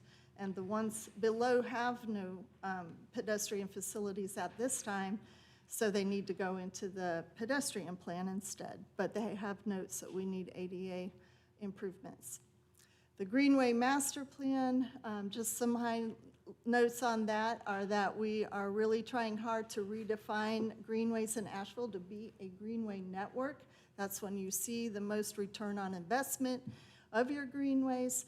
We want to see more new greenways being built, but we also want to figure out ways to get into our neighborhoods so that you can actually get from your neighborhoods down into our greenway system. So we're introducing new typologies, and we've given our existing one name. So spine greenways are our biggest greenways where we expect to see the most people, and the Wilma Dykeman Greenway is a great example of what a spine greenway looks like. Reed Creek Greenway is a good example of our arterial greenways, which are also wide and expect to see a lot of commuters on them, but they go into away from the rivers to different directions of the city. And our new types of greenways are neighborhood greenway, which will be using a toolbox of simple transportation engineering methods to make our neighborhood streets safer, and also natural surface trails. One of the things I'm most excited about our Greenway Master Plan is that we will have new design guidelines that we'll be able to put into our design and specification manual. And we have a top 10 list of our Greenway projects. But to the right, you will see our proposed Greenway network. Do you want me to stop or go No, on? keep Okay. going. We're under public hearings. This isn't a presentation. And so going back to how we're going to get this done, Chapter 10 is our action plan. We used those 10 goals that we had in our plans to break out our action steps. We have 58 action steps throughout the whole 10 goals. And we will use these every year to align our capital improvement plans, requests, and maintenance projects to the GAP plan priorities. If anyone wants to stay connected with the GAP plan, our implementation will stay on the GAP planning page, and we can also give you transportation updates if you sign up through Your Choice and Your Voice and Your Choice. I'm just wanting to take a minute to thank our consultants, TPD, or Transportation Planning and Design, with their sub-consultants, Equinox Environmental, Accessible Design for the Blind, and Melissa Anderson. They did a fantastic job. And also to let you know that our plans are being dedicated to 2 women that were on our planning team who unfortunately passed away during the planning process. And these GAP plans would not have happened without the commitment of these 2 women who dedicated their careers to improving the quality of life of the most vulnerable users of our transportation system and all the rest of us who live in Asheville. So this is Barb Mee, who worked for the city of Asheville for 16 years as the bike ped planner. She is definitely missed on a daily basis by multiple departments. And Janet Barlow, an Asheville citizen who was the president and co-founder of the research and consulting firm that's nationally acclaimed, the Accessible Design for the Blind. We're so lucky that they both lived in Asheville and that they have a lasting legacy in their professional fields, and we will be forever grateful for their contributions to Asheville. So unless you have any questions, I just had a process or tracking. I'm interested in the tracking of the changes because, as you mentioned, we already do a lot of work every year, and you can see the work being done out in the community. And I've noticed we haven't historically had like a central clearinghouse. You know, if someone says what sidewalk projects are happening, you know, if it's in the Capitol, you know, department, you see their list, but then if water is doing, you know, anyway, I think what you're telling me though is that we'll have some way to track all of it. yeah, one of our action steps is a dashboard that will help us show our progress in relation to the prioritization lists that are in the GAP plan. So I think that that will be helpful. Yeah. It will be hopefully very similar to the bond dashboard that shows the lists that we had intended to make and what we've accomplished. Just a quick thank you to you, Lucy. We don't get to see you very often, but if you've ever wondered who's behind all these wonderful greenways. Thank you so much. That's why you get extra long presentations.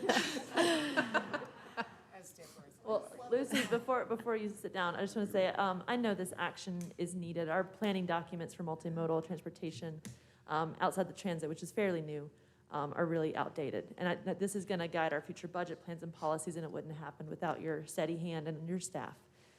It's needed to ensure equity and safety for all modes in our transportation network. And I think about the phrase, nothing about us without us.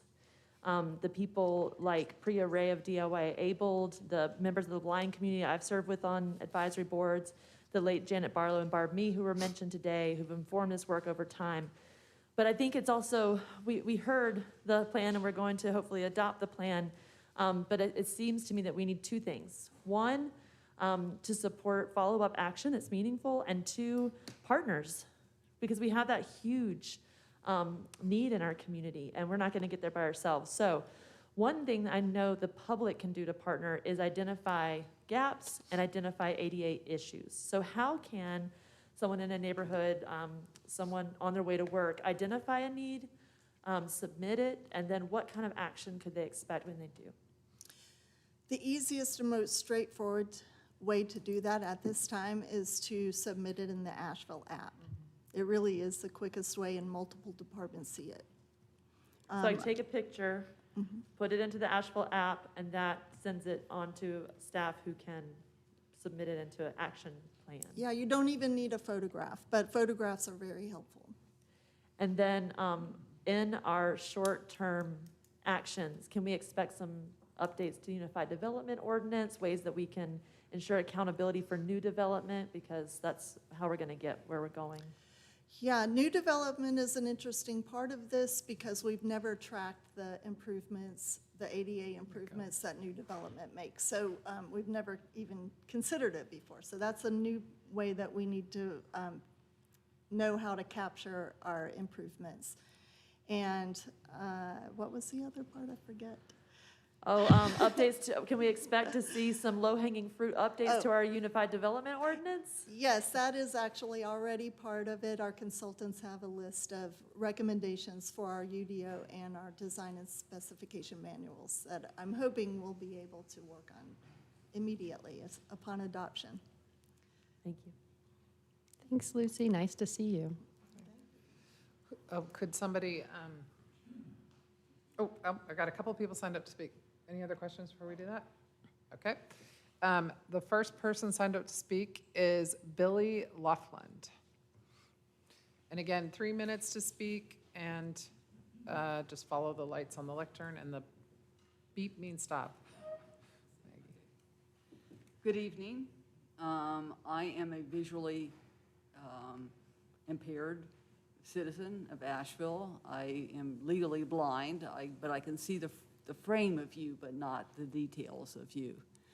I've been working off and on with the city on issues of accessibility. And I think the GAP plan is a good framework on which to base future action. But I think that we need a lot more data. There were surveys taken on greenways, but I'm not aware of any done on sidewalks. And I think we really need to get a better idea of how we flow through the city. And as someone mentioned, our city has become so complex. There's not really a residential area or a tourist area. With ADUs, there's people on low incomes living in high-income neighborhoods. You can't just go anymore and say 28801 has this income level. And that's certainly true of 5 Points. We are such a mixed neighborhood, but I don't think the low-income part of us is really acknowledged. So anyhow, I just think we need to gather more and more data. What I really would like to see, and I was glad to hear Lucy say, that at least with the ADA component, you're going to get annual reports. We need that with the pedestrian part too, and the greenways. What has been done, how much money was allocated, what were the projects, and was that really accomplished? And so I'm hoping that dashboard will do that for us. I don't really like the corridor approach. I think that's created some of the problems we've run into. You can get along the corridor, but you can't get from this corridor to that corridor. And that's what us walkers do. It's not always easy to get from Charlotte to Merriman to, let me see, Montfort, that's one. So I just think that we need to really look at how pedestrians move through, whether they have a disability like me, or they're a mom with a stroller, or someone who's temporarily had a stroke and they can't drive a car for 6 months. We need to see how we really move through. Where is there the traffic? And let's put the resources in there. And I think the next 5 years should be devoted to ADA improvements. They're a long time coming, and those improvements will improve life for everybody. Again, I'm amazed at how many women I see with strollers and guys on the road, because getting on and off the sidewalk is impossible. So I really hope you will consider that as your goal moving forward. Thank you. Okay, the next person signed up to speak is Dave Nutter.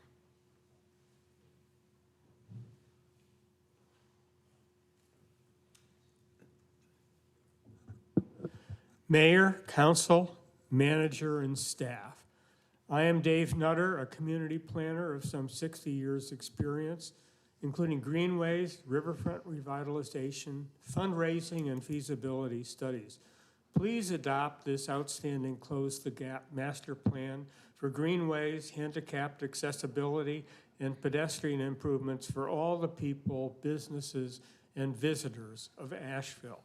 I served on the advisory committee for this project as a member of the Greenway Committee and Multimodal Transportation Commission. I'm now active with Connect Buncombe and the Better with Bonds Committee. I am thrilled with what has been accomplished. Fine network design, detailed use of land use and socioeconomic data, interviews, neighborhood assessments, prioritization, and GIS mapping.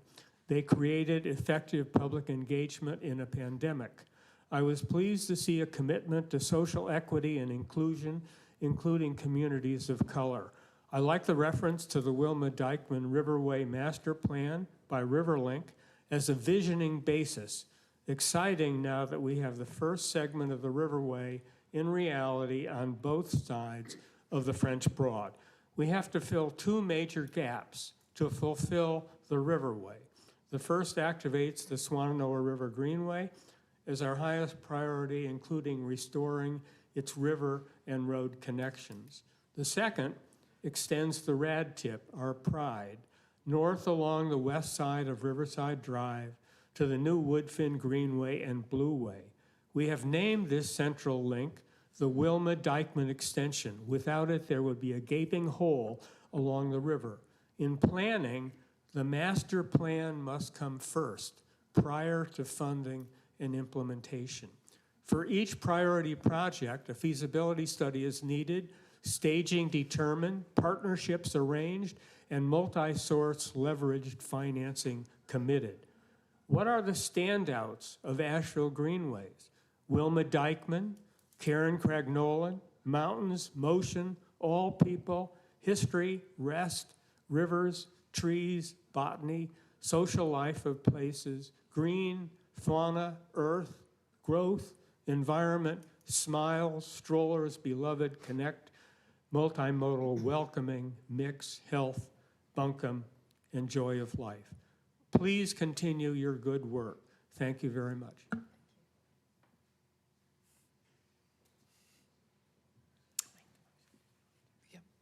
That concludes the folks signed up to speak on this item. So Acknowledging that we have a lot of work to do, so it doesn't just end up sitting on a shelf, I'm ready to make a motion. Okay, please. To adopt a resolution adopting the Close the Gap plans, the city's integrated Greenway Master Plan, ADA Transition Plan for Public Rights of Way, and Pedestrian Master Plan. I'll second. Okay, we have a motion and a second. All those in favor, please say aye. Aye. Any opposed? All right. Thank you. Thank you, folks. Thank you, Lucy, for that very thorough presentation. Excellent.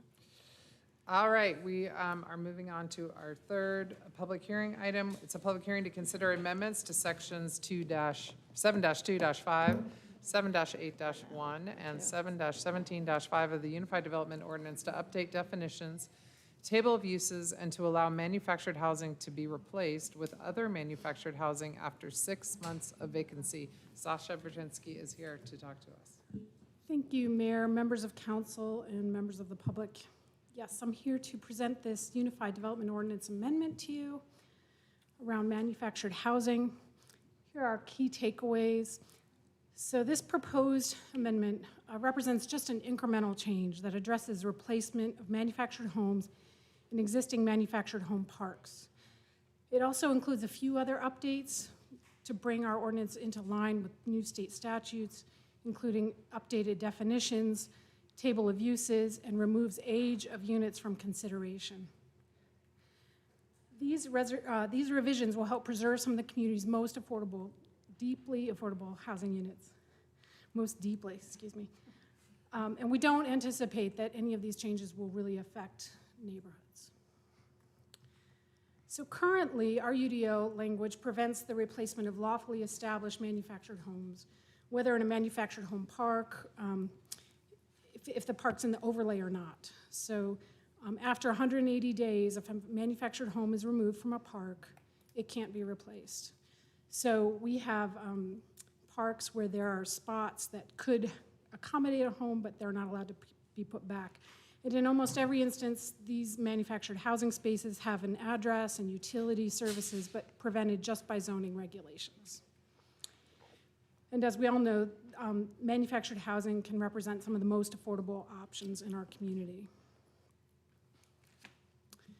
So this proposed revision would allow replacement of homes in existing manufactured home housing park spaces. And it allows replacement of homes within 365 days if located in a qualified overlay district. So this is just single lots, not parks. And then for other non-park spaces, that if you're not in an overlay district, it maintains the 180-day limit for replacement. So that's not a change to our ordinance. So it doesn't really allow for the expansion of existing manufactured housing parks unless it's already allowed by ordinance. We're also updating the definition to be in line with the state statutes, and we're deleting campers and trailers because it's completely unrelated really to manufactured housing. So We're also adding manufactured housing into the table of uses, which makes it consistent and inclusive of the use, and removing age of manufactured homes from the ordinance, which is not allowed by state requirements. So we put together some maps, and really this is just because a question when we talk about this, people often ask, well, how many units do we have? Where are they? We don't have an answer right now to the number of units, but it just helps you to understand and picture what's going on here. So you can see the grayed out area is Buncombe County. So if there's a parcel that has the color black, that means there might be one mobile home, there might be five, there might be 5. We're not making that distinction here, but you can see that in the county, there's many more manufactured homes than in the city. Also, you'll see there's this overlay district, so manufactured housing overlay district, so that's for single lots or single homes. And the community overlay is really a manufactured home park. And you can see down here in this very bottom corner, it's hard to see, and I apologize, but we're trying to give you a big picture. You can see the overlay. Oftentimes, they're on top of each other. They're in the same place. So this is East Asheville area. This is part of Oakley and Shiloh. And this would be Sand Hill Road, kind of further out west areas.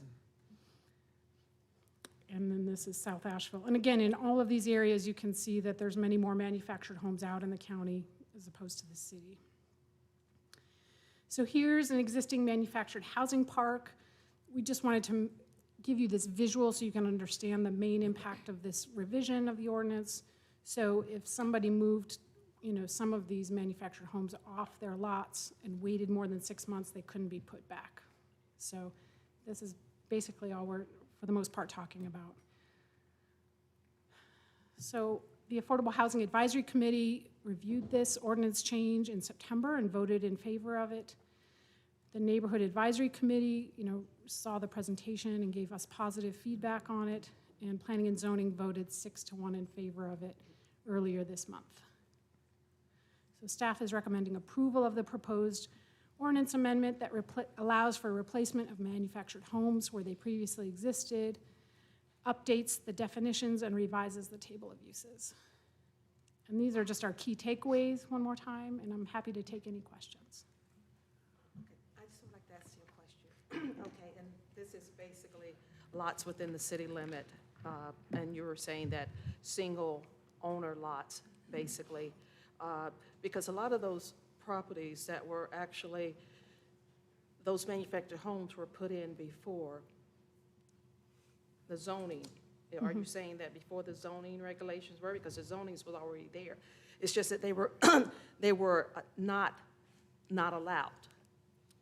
So how do you handle the situation when you've got lots within the city, right, that may have a manufactured home on it that's zoned RS, or RM, 8 or whatever. So you're saying that those places can actually still exist and be grandfathered in, or? Right. I mean, so there's like 3 different cases here, or maybe 4 or 5.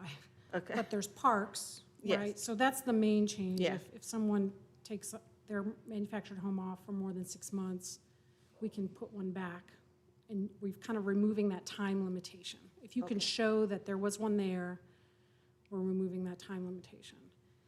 If you are on a single lot and you're in the overlay, we're extending that time period to 365 days. To 3, okay. If you are on a single lot and you're not in the overlay, it's not changing. So it's 180 days. There, okay, got it. Does that make sense? Yes, that makes sense. In many of these, in all, well, if you're not in the overlay, either in a park or a single lot, it's what we call non-conforming.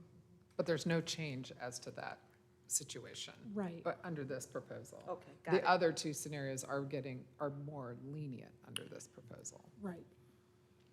Thank you. I think this is an incredible find. I don't know who's creative. I have a sense Ricky in the back may have something to do with it. But this is the creative kind of housing solutions we need in this crisis right now. So I was really thankful to see this come forward. I saw AHAC had discussed it as well, and I appreciate you bringing it to us.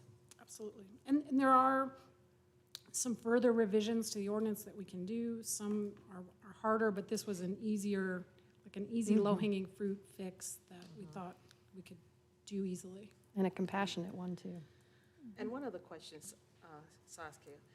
On those particular, like, say, for instance, at basically lots that are single family lots that's owned and may have a on-frame modular, how do you address those? Right, so modular homes are different. Yeah, So- on-frame, but you're talking about on-frame and off-frame. Because the on-frame are basically same as manufactured homes, which actually have an ID. Off-frame does not. So that's the reason I was asking about the on-frame. Okay. Yeah, just that. And the reason I have a lady that basically right off of Bartlett, and she has a, what do you call it, on-frame modular, and it's considered a manufactured, and they, within the city limits, and basically, they were telling her that she may have to, get rid of it. So I'm trying to figure out, are those protected? That's a good question. Yeah, this might be a good return to AHAC for some input. And see, a lot of some of the older homes that basically, what modular used to be, what we consider modular, or basically like stick-built or whatever. Correct. But older ones basically were actually considered manufactured because they weren't built up to standards, Right. and they are still considered manufactured homes. If I may, Sure. Councilwoman Kilgore, I think the short answer to your question, as short as I'm able to say it, is that if the modular home is following currently under the same rules and classification as a mobile home, Yes. then it's going to be treated the same way As a after mo- the fact. So as Sasha just indicated, whichever one of those three categories it falls into in terms of the property zoning that is classified on the lot that it's on, if it's in a park, if it's within the overlay, or if it's just within a lot. Yes. It's the same new rules are going to apply if it's in one of the first two. It'll either be more lenient than previously would have been allowed, but that's only for replacement. If it is simply on a lot where it's not allowed, that's not going to change under these particular ordinance amendments. And I'm not aware of a situation where the city would force a removal. I mean, usually things that are in place, they're non-conforming and they stay as long as they can. Stay as long, that's what I was trying to figure out. As long as it's on So I can't comment on that particular case. Yeah, as long as it's on a permanent frame, There's even though no- it's not. There is no overlay on This Bartlett will, Street. and a better way perhaps to say it is, this ordinance proposed amendment will not place any new restrictions that don't currently Okay, exist on got that, it, okay, on got that it. property. Thank you, yeah. So I just want to say thank you to staff, because this is our third consecutive public hearing tonight touching on our strategic priority of neighborhood resiliency. So thank you, Deborah and staff. In this decision, I'm looking at it as updating 3 sections of our Unified Development Ordinance, or UDO. Manufactured homes will be easier to maintain and replace because their limited zoning allowance will be more protected. While the staff report says the change won't be, quote, noticeable, it will be significant. That deeper affordability and community connection to resources is being preserved in these neighborhoods as working class and vulnerable people are being displaced due to the rising cost of living in Asheville. I'm ready to make a motion. Well, we got to do Well- the public hearing part. We just have a couple of people signed up to speak. Thanks. The first person signed up to speak is Nina Tovish.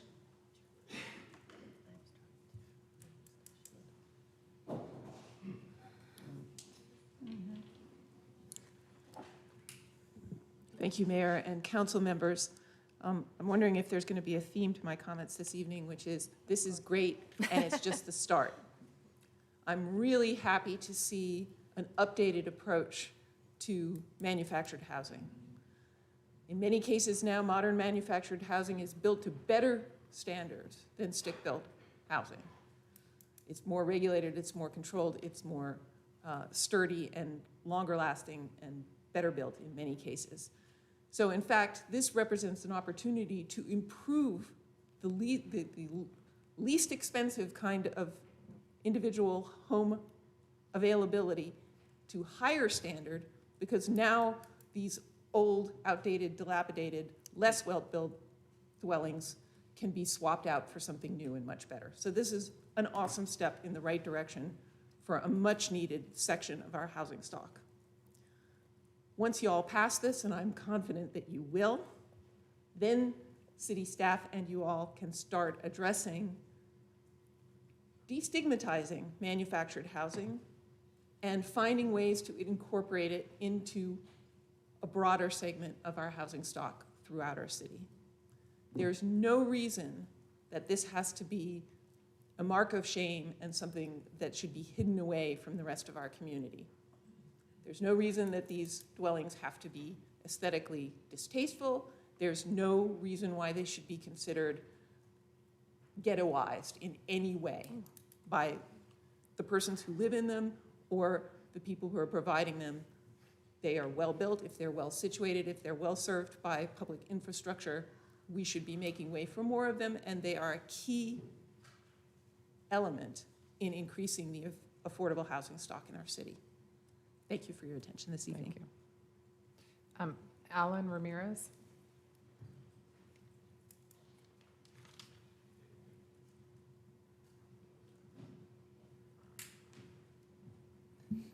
Hi there, everybody. My name is Alan Ramirez. I'm here representing Poder Emma.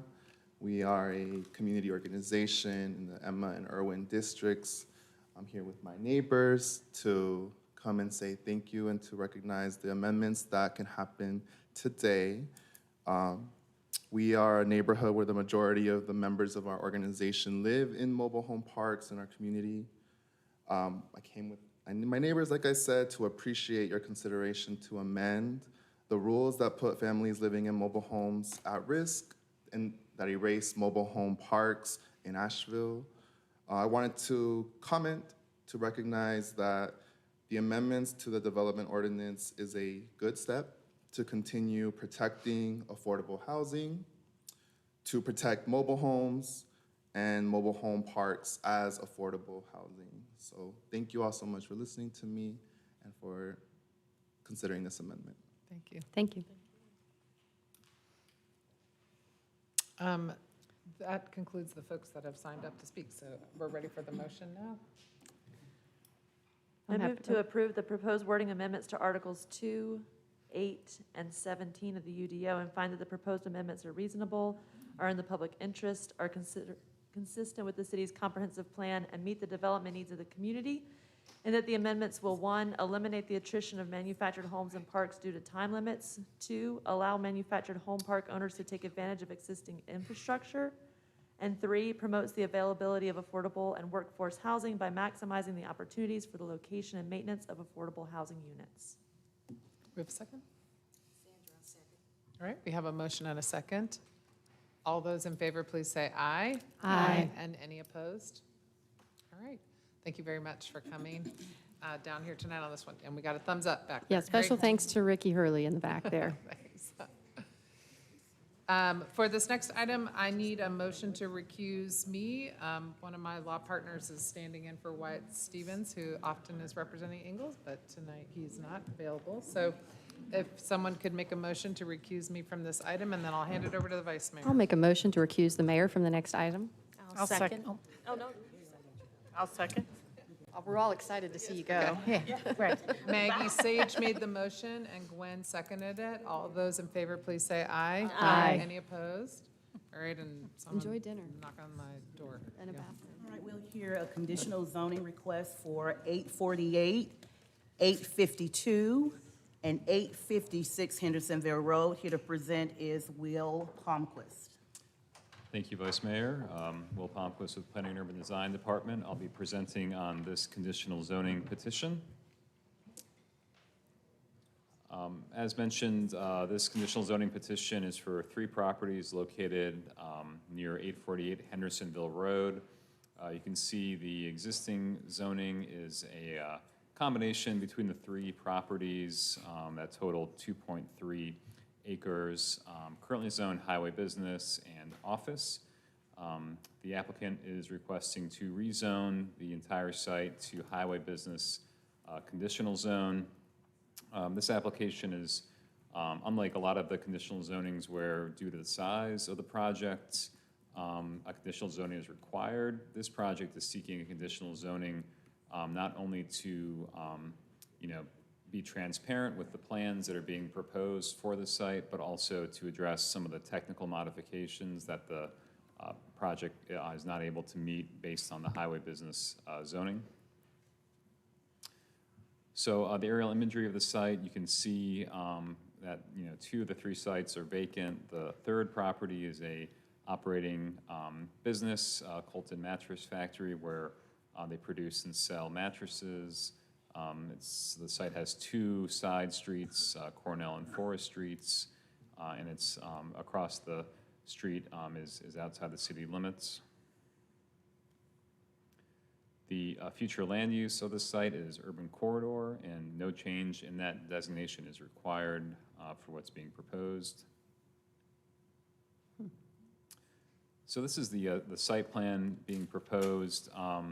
Project has been through a couple iterations, and what's being shown tonight differs slightly from what was submitted in the council material packet. And I'll kind of be walking through some of those adjustments and kind of interpreting them in relation to the previously reviewed Planning and Zoning Commission's approval of the project. But for now, I'll just kind of walk through the site generally. Essentially, what's being proposed is three buildings, 2 of which are new. And just to orient folks, north is to the left, so Hendersonville Road is kind of page bottom to the west.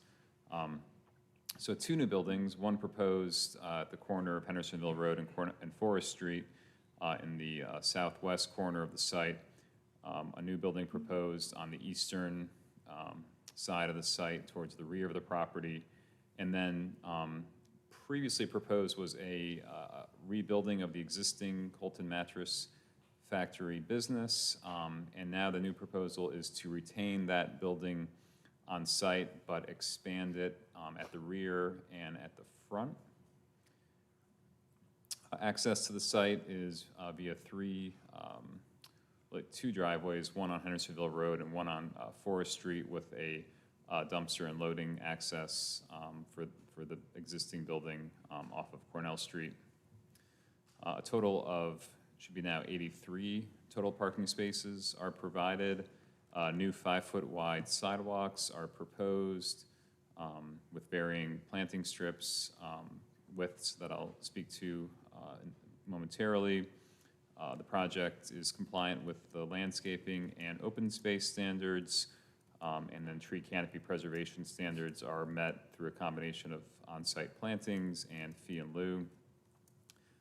And then one important feature of the project, which was at the direction of the Planning and Zoning Commission, was to explore options for improving the kind of setback and screening at the rear of the property. I should go back and mention that there's a single-family house to the east at the rear of the project site.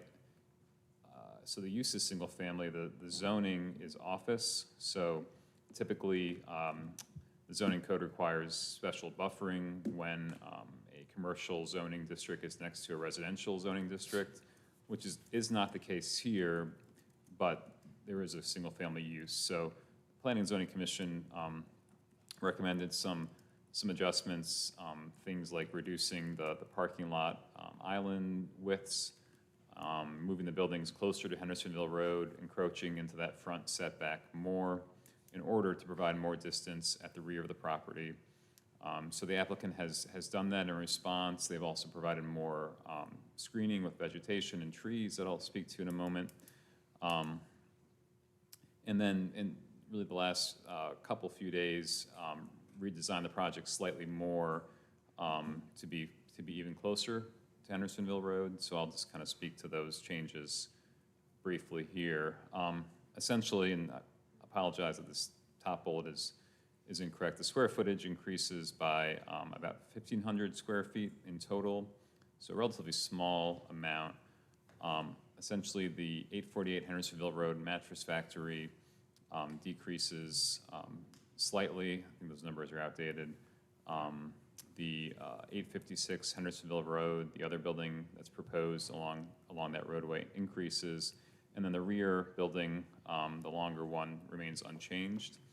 So essentially, the existing 848 Hendersonville Road building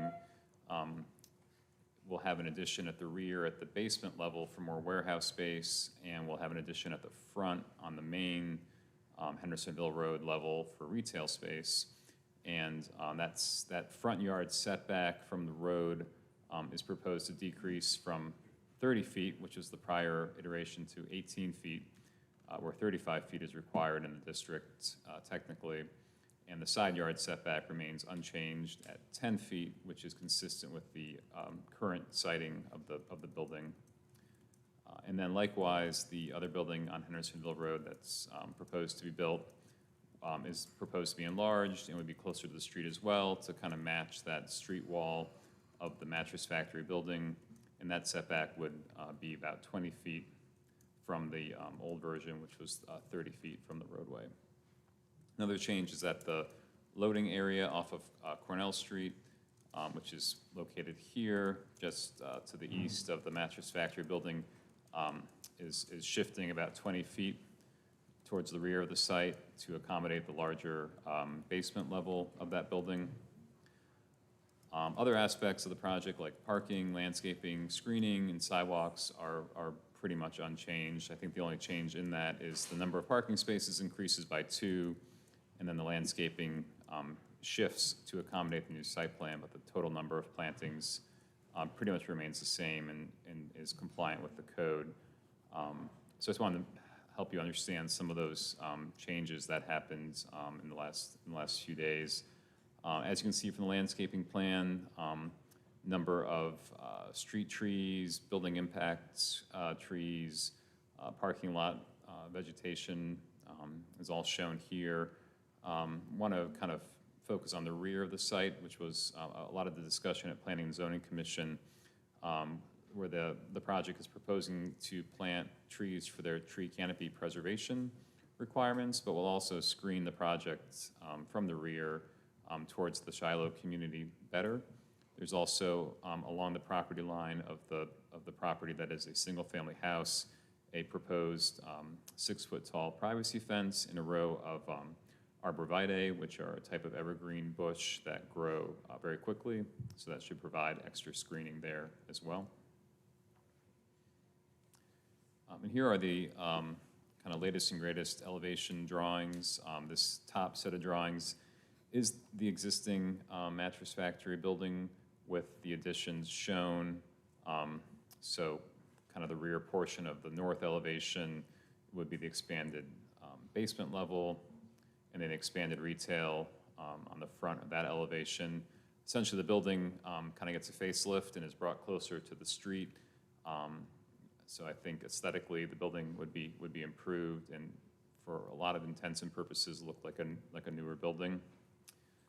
The rear elevations represent the 852 retail building at the rear of the site, which is unchanged from the last submission. You can see kind of the sloping nature of both from Hendersonville Road and across the site between Cornell and Forest Streets.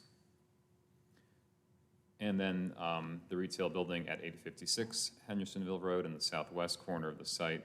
Elevation drawings are shown here. So it got slightly elongated to be closer to the street, and some of the parapet height walls on the roof structure were shifted to accommodate the location of the street trees, but that did not change significantly. So there are a number of technical modifications that the project is seeking through the conditional zoning process. The first couple relate to the required setbacks in the highway business district that I spoke about earlier. So for the building at 848 Hendersonville Road, the project is seeking a reduction in the required front setback from 35 feet to about 18 feet. And then for the side yard setback, which would be along Cornell Street, from the required 25 feet to 10 feet in the side yard setback. Similarly, the building at 856 Hendersonville Road is seeking a reduction in the required setback from 35 feet to 20 feet. And then a couple of these, well, the next modification is really just regarding the planting strip for the new sidewalk along Cornell Street, just north of the loading area, where due to topography, that kind of planting area, grass cannot be achieved, so the sidewalk would be against the street in that section. And then the last modification being sought is kind of in response to the Planning and Zoning Commission's recommendation to find more room in the site to make the rear setback larger and better screened. So that basically results in a reduction in the width of the parking lot islands from 10 feet to 8 feet. Wait, can you say that again, Will? So the reduction, to increase the rear setback, they've shrunk the parking islands? Did I hear that? Correct. Okay. Yep. Yeah, Planning and that's Zoning good. Commission recommended that in order to achieve the larger setback at the rear, some tweaks to parking lot features like the parking lot islands could be pursued to free up some room in the overall site. So the project was approved with conditions at the September 19th Technical Review Committee, and then was approved with conditions at the October 5th Planning and Zoning Commission meeting. You can see the condition of approval regarding the parking aisle reduction. And I should step back a little bit. Some of those, so there were really two issues going on. One was the rear setback.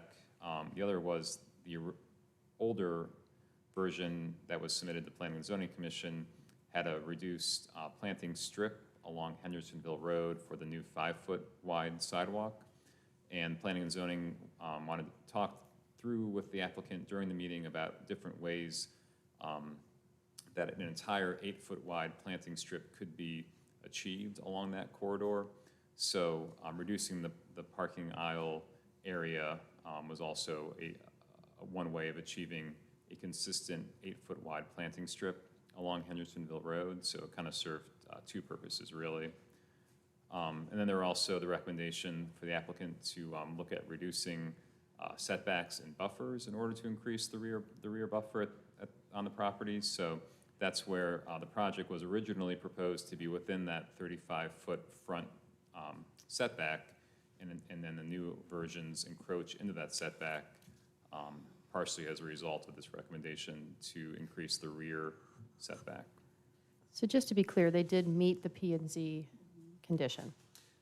Yeah, so they, at the direction of Planning and Zoning Commission, they did redesign the project, and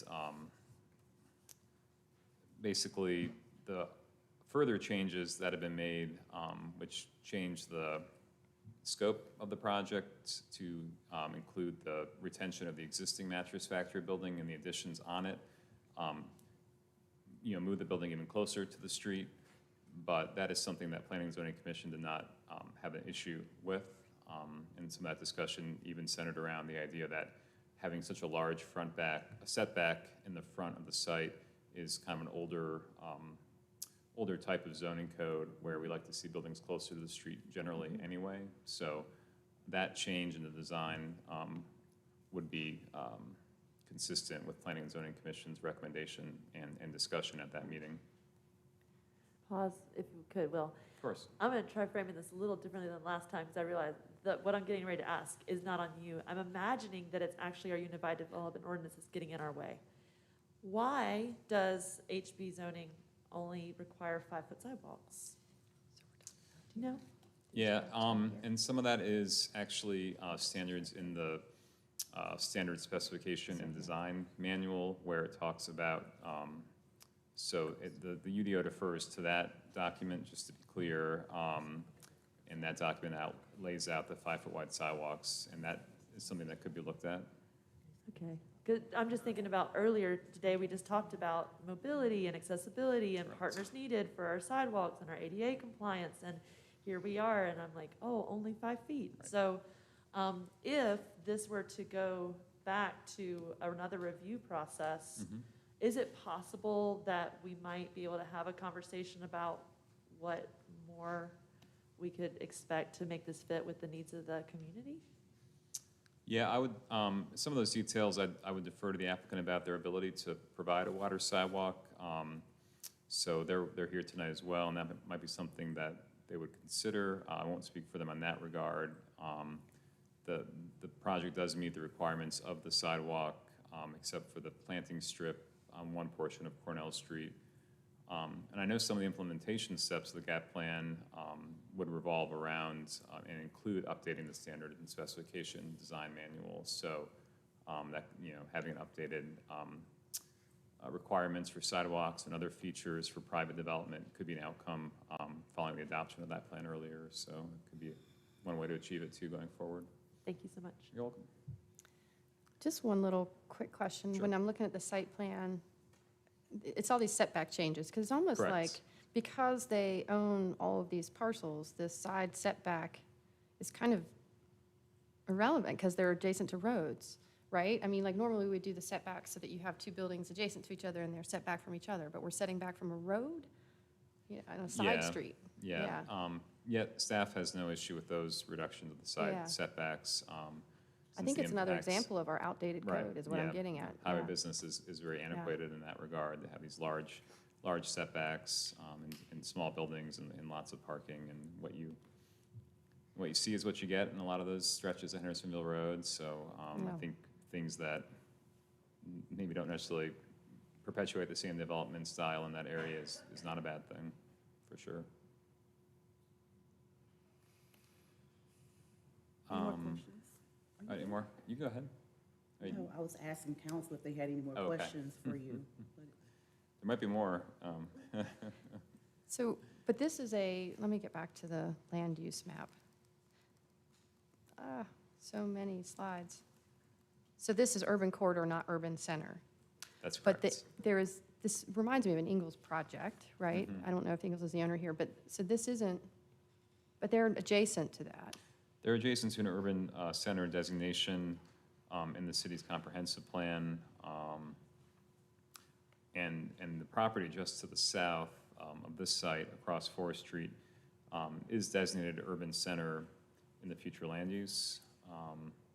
So the dot on the map, which is a very large-scale map, so the dot's, kind of hard to interpret, is generally in this area, but when you zoom into the actual future land use designation, this is urban corridor, and to the south is urban center. Thank you. So appropriately, the project is consistent with the future land use map of urban corridor by providing redevelopment in the form of mixed-use residential, commercial, and office uses that place emphasis on pedestrian-friendly amenities and infrastructure. The project also supports a number of goals in the plan, such as providing infill development in targeted growth areas, establishing accessible and well-connected commercial nodes, consistent with strategies outlined in the plan's growth areas, and eliminates gaps in the citywide sidewalk network. The project also supports the following goal in the Shiloh Community Plan, which is to work to improve the livability of the neighborhood by improving pedestrian accessibility throughout the neighborhood. And then just a note about the project partially supports the following goal in the plan, which is to protect, enhance, and complement the existing character of Shiloh, and that commercial incursion should be prevented in the Shiloh community. And this is kind of thinking about the existing zoning to the rear and how, this is not changing use from residential to commercial. It's not changing zoning from residential to commercial. It's changing a type of office use to the highway business zoning. And I think the fact that, the rear yard setback is enhanced, then that feeling of commercial incursion is reduced. So that's kind of the interpretation on that point. So when I see partially, that means it partially supports it and partially doesn't. Right, so you could say, it's one of those things where it's technically not being an incursion into the neighborhood because it's not changing land uses, but it is, you do have a project now that's gonna be closer to a residential house, even though it's not zoned residential, where currently there is kind of a office the office zoning serves as a type of buffer between the more maybe intense highway business and the residential uses to the rear. So this would change one property from office to highway business and could be seen as getting closer to the neighborhood, but there will still be some office zoning in between. And I think the design of the site helps to kind of mitigate that effect as well. So it's a little bit of a gray area. What does Shiloh think about that? I guess Miss Sophie's gonna tell me in a little bit, but. Yeah, it's great that they're here tonight. My understanding is that they were pleased with those changes, and they had concerns about the project and the proximity to the neighborhood. And my understanding is that they were glad to see the recent changes with the 20-foot rear setback and enhanced landscaping and that kind of thing. But I'm glad they're here tonight to share their opinion with us. I'm glad they're here too, thanks. So finally, staff concurs with Planning and Zoning Commission and recommends approval of the proposed conditional zoning. Staff supports the changes to the site plan since the review by Planning and Zoning Commission finds that the changes are consistent with the recommendations of Planning and Zoning Commission. A couple notes, any additional technical modifications not yet identified would require City Council review and approval, and that City Council may recommend that the project return to Planning and Zoning Commission prior to final review if it finds that the changes are too substantial from Planning and Zoning Commission to tonight's hearing. Thank you, Will. You're welcome. Any other questions from council before the applicant comes forward? Okay, thank you, Will. Would the applicant like to present?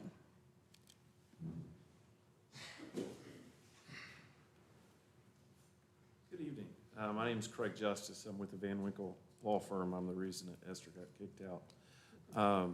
I'm here on behalf of the rezoning applicant. Thank you for this opportunity to speak.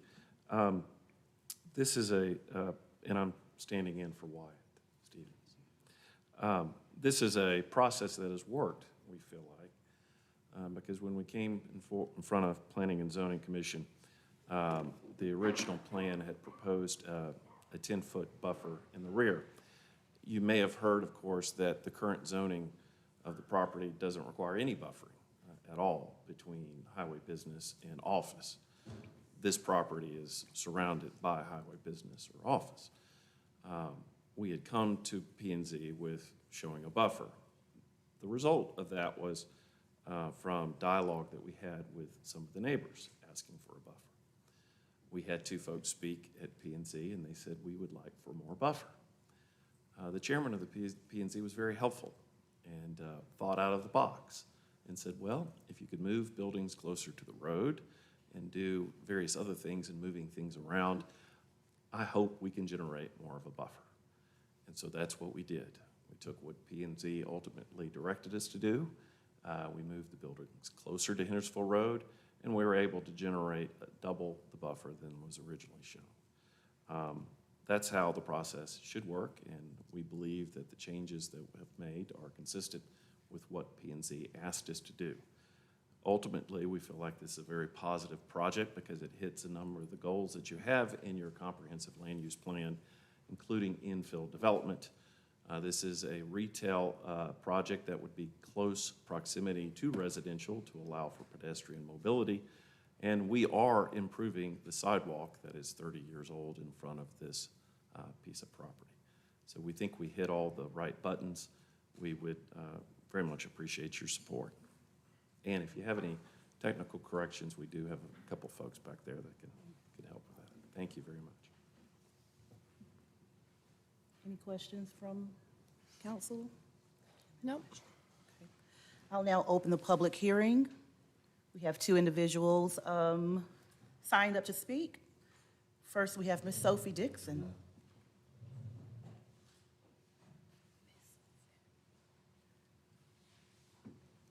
Good evening. Thank you for the opportunity. I would just want to share one thing, and then our liaison will do some further speaking. This is a great project. I think it's going to probably do a whole lot for a lot of people. But what it's going to do for us is trap us into the area where we live. So we put in a request for a traffic light that would allow us to come out safely into Hendersonville Road, where when I moved out there 52 years ago, it was 2 lanes. And now you see how much traffic flows through there. And so the request went in to try to see if we couldn't get a light there to get us out safely into it was really a highway. And I found out that it said that it went to the North Carolina Department, said that they hit a roadblock. Now, you can't tell me something with somebody with this much leverage can't use that leverage to try to help those of us who are being affected and impacted by this project, that we can't get out of our community. They're suggesting putting the light at another place on Hendersonville Road, which would not help us. If I live 2 blocks, I've been in the same house for 52 years, and I live 2 blocks down the hill from where we're on light. And so I'd have to drive a mile to get to a light, to get into Hendersonville Road, which is totally unacceptable. So I'm putting that out there today. Thank you for allowing me to share that. And I think Ingles, like I said, I've used it when it wasn't Ingles. It was another store. So thank you very much for what you're doing, but we want to be considered too. And I know you have to speak up because I started doing this when we didn't even have stop signs. And when we wanted 4-way stop signs, we had to lobby for them. And so we are still lobbying for 4-way stop signs in Shiloh. But I can tell you, I don't know who it is or what they look like, but when you go around Caribou, after you go past a certain point, there are 4-way stop signs all the way to Hendersonville Road. But in Shiloh, we are still pushing to get stop signs so that we can safely have a place where we ought to have a 4-way stop. So I don't know what that's about. I won't say here, but I'm just saying that we need to look at all of that. Thank you. Thank you, Ms. Dixon. Next, we have Ms. Norma Baines.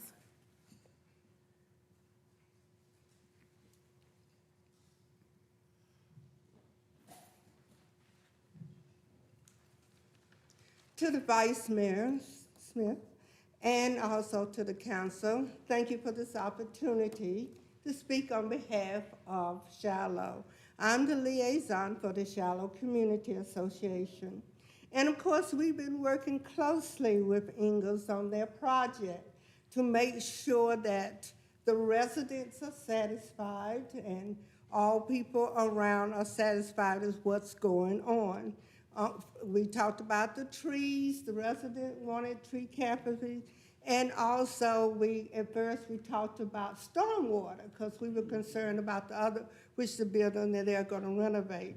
And now we to the place where they're going to do some buildings, and they'll be doing that soon. So we understand that there are certain things that the city or they have asked the city to consider, like sidewalks, not the full extent of the sidewalks, but we still want to know how that affects our neighborhood, and we're not saying it shouldn't be done, but we just want to know what is being done.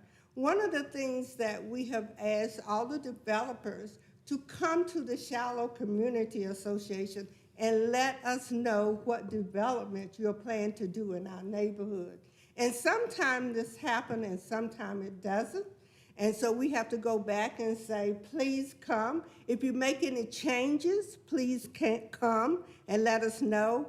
And I think Mr. Will can tell you, I email him and we talk so I can understand exactly what's going on. So we are not against this project. We just want to make sure that it is the best thing for our community, the way it's going to be done.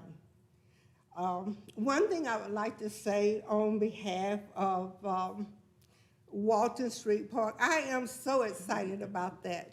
I said 1939, that was the year I was born, and something is still gonna be here. I said that's beautiful. So I'm excited about that, and I'm excited about other things that the Afro-American buildings that are left, because I was very sad about Stevens Lee. I went to school there and graduated. I went to school at a Roosevelt school, and it's gone. I'm glad to see Morris Hill still has theirs, praise the Lord. And so we hope that some more buildings will be saved that are Afro-Americans. Thank you. Thank you. Would the applicant like to come forward and address the first question about the placement of the traffic light?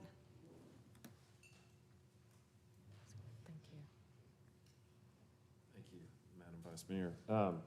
So in discussions with the Shiloh community, they did ask for that. And so my folks back here have been in talks with the city and the state.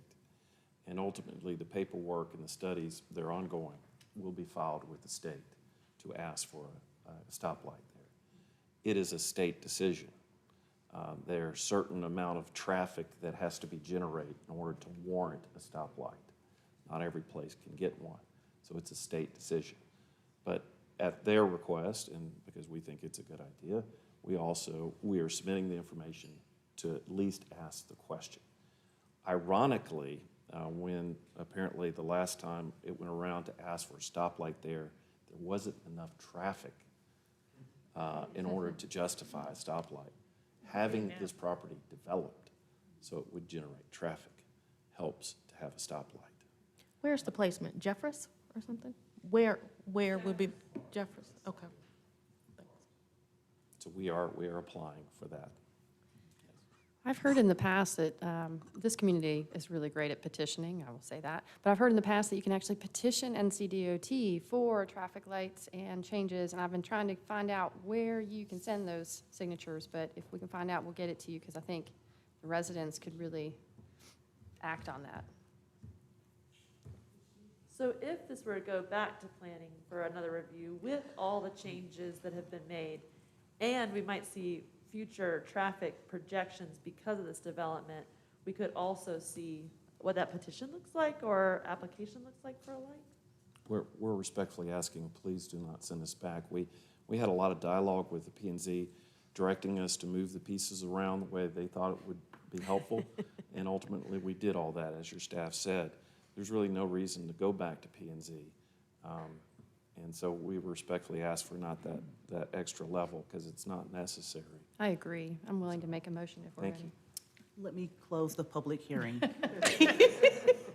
Yep. Right, You did it great. I'll now close the public hearing. Is there a motion? I'll make a motion to approve the conditional zoning request for the property located at 848, 852, and 856 Hendersonville Road from Highway Business and Office 1 to Highway Business Conditional Zone HBCZ, and find that the request is reasonable, is in the public interest, is consistent with the city's comprehensive plan, and meets the development needs of the community. And that request, 1, provides infill development in targeted growth areas. 2, establishes accessible and well-connected commercial nodes consistent with strategies outlined in the plan's growth areas. And 3, eliminates gaps in the citywide sidewalk network. I'll second. We have a motion and a second. All in favor say aye. Aye. Any opposed? No.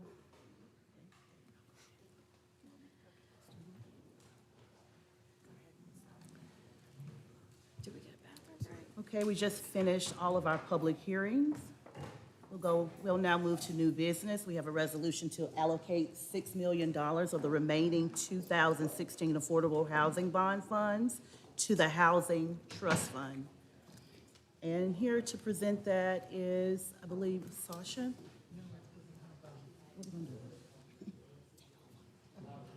Nikki. I see Nikki.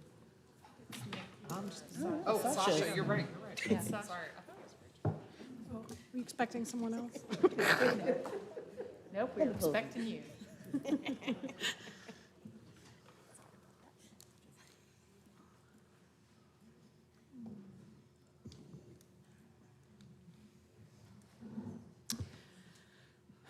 Good evening, Mayor and Council. We're here to ask for Council's action to allocate remaining affordable housing bond monies.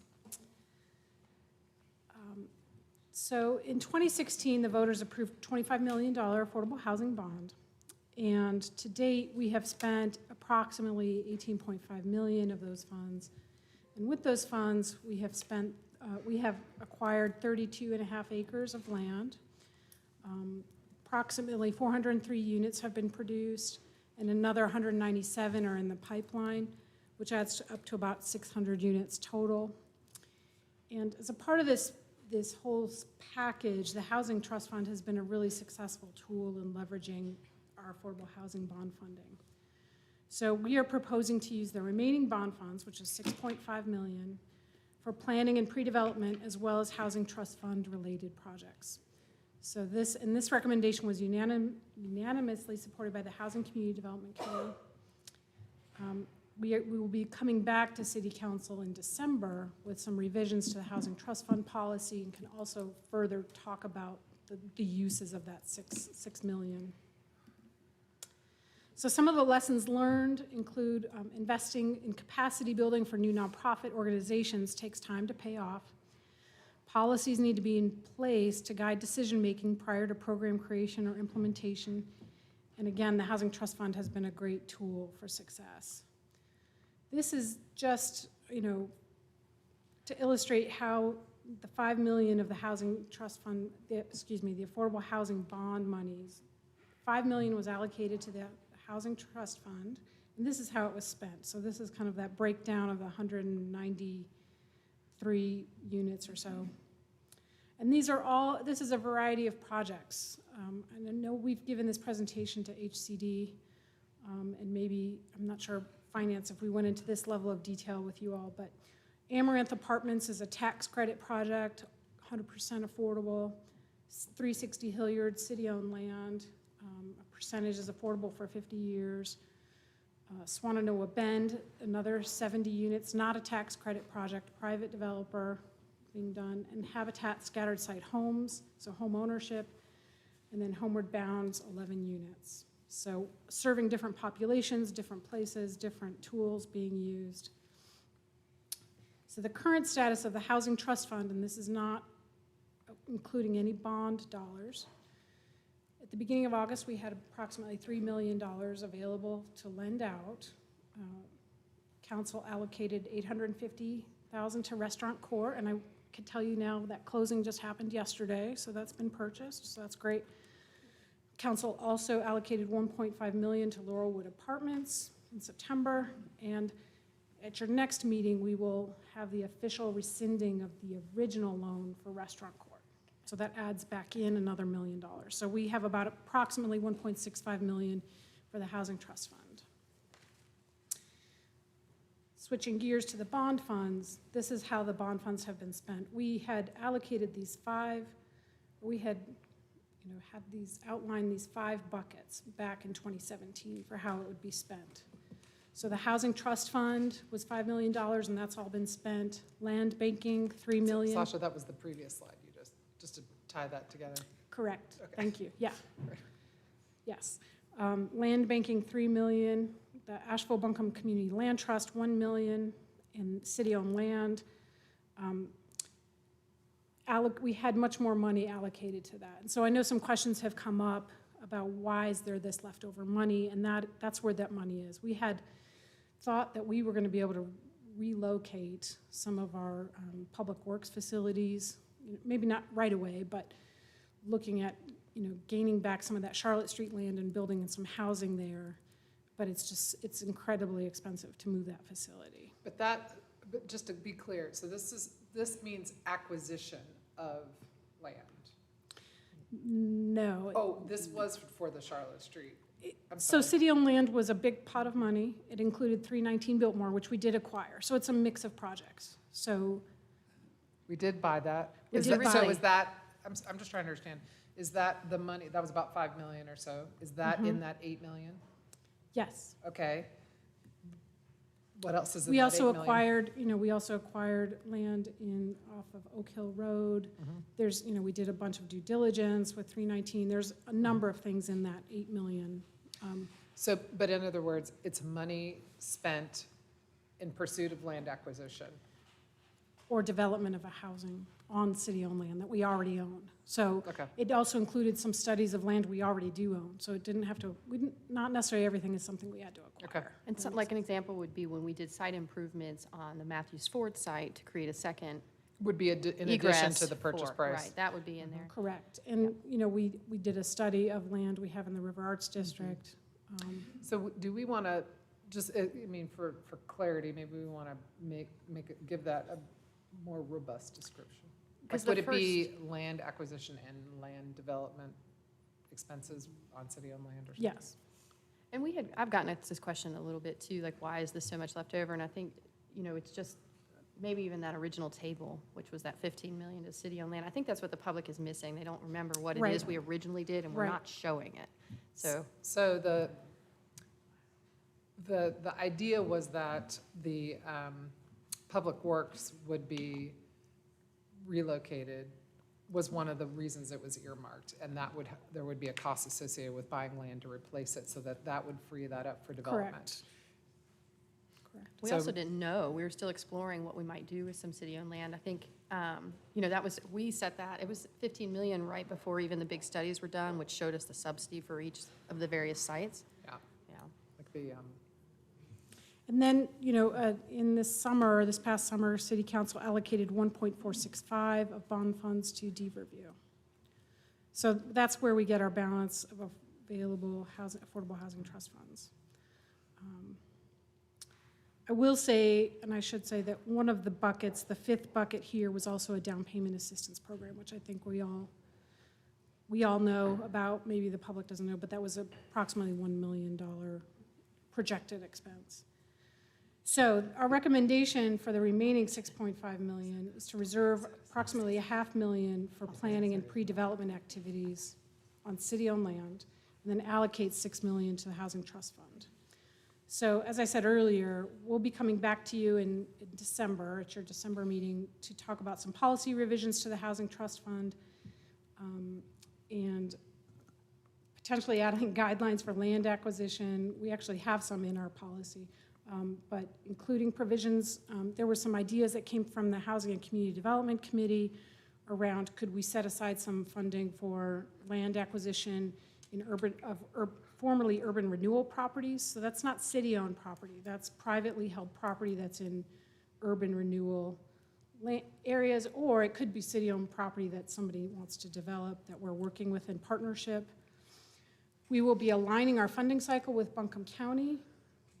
And then we also are looking at partnering on the implementation of a down payment assistance program as well. So those are all possible uses. So, can we speak to that down payment assistance real quick? Or you have another slide, go ahead. Let me just say one thing really quickly. So the idea is that we will be adjusting the policy a little bit, tightening up some of the language. It's not huge, giant changes, but the market's different. We've seen, we get applications that often don't conform to our policy, so we want to make our policy make a little bit more sense. Aligning it with the Buncombe County cycle, and then, when we put out a call in December, let's say, and get applications back in February, and then we'll be coming through HCD and then to City Council with our recommendations for funding, we don't expect to be spending all of this money in one go. That's not what this is about. So there are some ideas here on the table that are going to take some time to develop, and so I think Council, and we could probably talk more about this in December, about holding back chunks of this money for some of these other pieces, which could include down payment assistance. And the site readiness, there was also a site readiness program idea that could be another piece. So because we're adding the 6 million plus the 1.65. So just think about that way. So I have a question about the timeline and legality.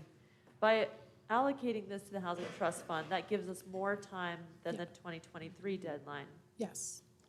Yes, because it's an established affordable, we know the local government commission has that security that this money will be spent on affordable housing. And we've been working closely with our bond attorneys on this so that we're to make sure we're compliant on legal. with the So I think that's possible. That might answer some of the questions we're getting around. Why do we have this remaining fund? What could have happened that we didn't do? And what I'm hearing is that the Public Works facility gave us that pause where now we are going to allocate it to this to give us more flexibility. Is that accurate? Yes. Partially. Yes, and Partially, to repurpose it to produce more units, right. Let me talk a little bit about the uses, and that may also help. So here, currently, in our current policy, here are eligible uses of the Affordable Housing Trust Fund, also known as the Housing Trust Fund, just like start adding words. Construction of new housing for sale or rent, including land acquisition and hard costs. Conversion or adaptive reuse of existing non-residential structures for housing, so kind of like converting a Days Inn or a Ramada, right? Purchase and rehab of existing substandard multifamily units. Purchase and rehab or conversion of market rate multifamily developments. Manufactured housing and modular construction. Construction of container homes, tiny homes, and other innovative housing structures. Down payment assistance loans as long as funds are not forgiven. That's in the policy today. Some restrictions that are in the policy today, they're not available for individuals to renovate your own home. Minimum of 20% of the total units must be affordable for the proposed development. And then affordable units have been pledged to the city in exchange for a density bonus, conditional zoning, or other consideration will be ineligible. So the idea there is like, and this is probably going to come up in terms of a consideration of, like, if I came through and I got my CZ and I had a tax credit project, it's 100% affordable, and then I got my tax credits, and then I realize I have a gap, and I want to come back to the city of Asheville and ask for a housing trust fund. The policy right now says you can't do that. It says if you add affordability, which is what Reed Creek did a few months ago with the Luigi policy. If you add affordability or add deeper, then we can consider it. So, because we were having a problem in the current market, this could be an issue. So. Then I have a question about timing. In that situation, would that project be eligible for bond funds, but they wouldn't be eligible for housing trust fund dollars the way the policy is outlined right now? And if so, why the urgency to do this now? I thought we're moving the funds Yeah, into that's what- housing trust fund. That's what the proposal is. Yeah, But it says here that if we do that, that makes certain projects ineligible. No, we could vote and decide to move outside the policy, which is really Yes. what we've done probably like the last Right. 6 council meetings. Council does always have that Which is why we are discretion. trying to change the policy, because the way the policy originally was written is now antiquated, frankly. Right, so as So far over as the next timing- couple of months, we will, in HCD, work to massage the policies. And what is so effective about this now is by moving it over, we would have conformed to the timing requirement. For the bond. The bond timing requirement. And then to go further into your question about where did other stuff go, I can think of a few instances where we made an allocation, the applicant came back and returned it, like you just saw one for Restaurant Court. Right. So we're dealing with money that technically has not been allocated. Right. So why not wait until we massage the policy? Because there is a deadline to use. To quote, under Yeah, the it's bond just law requirement. moving through committee. And I think what you're seeing in this presentation is that we're going to kind of do a pilot, in a sense, of, so far, housing trust fund loan applications have been on a rolling basis. You could apply at any time, they could come to council at any time. But we're looking at a pilot of trying to align with the county and other partners like Dogwood Health Trust, because we're seeing that the increase in cost, the increase in land, everything is pushing the cost of these projects so high that we really have to be more strategic partners to get them done. So if the county's allocating in February and we're allocating in July and Dogwood is maybe in November, it's really hard to pull together a capital stack. So this is a little bit like, we're not saying, I don't know that we'll have any housing trust fund apps in the next couple months. We might, but I doubt it. I mean, we would know. So I think we're going to have time to massage the policy before any are, I guess, approved or applied again. Thank you for adding to my understanding. Yeah, I think. It's a lot. And I There's a think lot of detail here. we're trying to set finance up for being able to issue, going to the local government commission, For the rest of it. to issue the bonds, so we can issue them in the spring. And we really are seeing the biggest bang for the buck in the housing And trust fund. And I will say, the city actually used to do a yearly cycle. That was, we used to do that. Wow. And it got We just abandoned. like to wait long enough that we forgot about the way that we did it. Yeah, And then then we we do it said, you know again. what we should do? History. We should go back the old way. So, yes, and then another benefit is you get to compare the applications to each other and see where do you want to put your money. I think getting on the same cycle with with Buncombe County and It's Dogwood, if they're gonna do annual or biannual, They are. is pretty critical for us, because Can't do it by ourselves. yeah, it's been difficult to have the out-of-order asks. As chair of the HCD, I frequently reach out to both parties to kind of make sure we're all kind of swimming in the right direction, and that's how I understand they'll be proceeding as well. So the process for this allocation is, it's been to AHAC, who voted, and I'll talk about their motion in just a second. HCD had a formal vote last week, and we're here today, and then, we'll be coming to you really in December with some housing trust fund policy. We'll be at HCD in November with some policy changes. So, yes, so the HCD review, it's actually reviewed it twice. They reviewed it in September and just gave staff some feedback, and then voted formally last week.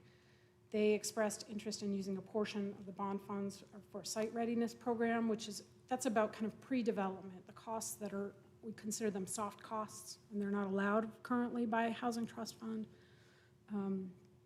Down payment assistance and funding land acquisition in previously redlined areas. So we will start addressing those concepts and come back to you with thoughts about that in December.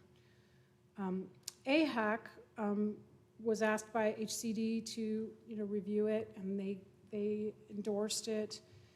They did, I think they felt pretty strongly and supported some of the ideas coming about from HCD, and requested that staff prioritize the focus of the reallocated bond funds on down payment assistance and encouraging redevelopment of sites within urban renewal and redlining maps. So again, these are our key takeaways about how we've spent the bond money so far, and our proposal to put the majority of the money into the Housing Trust Fund. I don't know if you have any more questions or comments. I just wanted to briefly speak to the down payment assistance, because I know it keeps coming up, and just for the community's clarity. So we did originally intend to have $1 million down payment assistance program. We went to RFP, we received a couple proposals back, but neither one of the proposals aligned with the criteria that we had set out to achieve, and partly in the repayment and the forgiveness, which was a critical piece.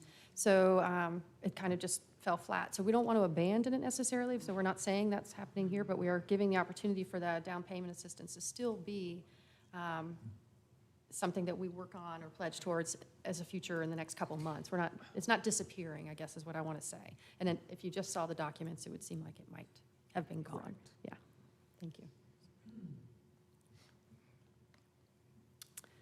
Okay, this one is not a public hearing, so unless there are any other questions, I can entertain a motion. I'm happy We to need make two a motion. motions, although we appear to have one suggested motion. I've got it. I move to approve a resolution to allocate $6 million from the remaining 2016 Affordable Housing Bond Funds to the Housing Trust Fund, and the accompanying budget amendment in the amount of $6 million. Does that work for both motions, Brad? Do you want that broken up? If we could at least Okay. have two separate votes, one just purely on the budget amendment, because they are separate items. Okay, so how about your motion is to approve a resolution to allocate $6 million of the remaining 2016 Affordable Housing Bond Funds to the Housing Trust Fund? Period. Second. Okay, we have a motion and a second. We do not have anyone signed up to speak under this item. All those in favor, please say aye. Aye. Any opposed? And I'll Okay. make a motion to approve Budget. a budget amendment in the amount of $6 million. Second. Okay, we have a motion and a second. All those in favor, please say aye. Aye. Any opposed? Okay, thank you, thank you. Well, and thank you to staff, because y'all have really worked quickly on this, and Sasha's just been in the housing seat for a few months, so thank you. Yes, we want her to Please stay. love it so much. You're doing a great She job. You is hit the ground doing running. it. And you get to go home at 8. Long Okay, day. we have 5 folks so far signed up to speak under general public comment. And again, as you know, 3 minutes per speaker. Please watch the lights and the buzzer. The first person signed up to speak is Robert Lewis Hardy.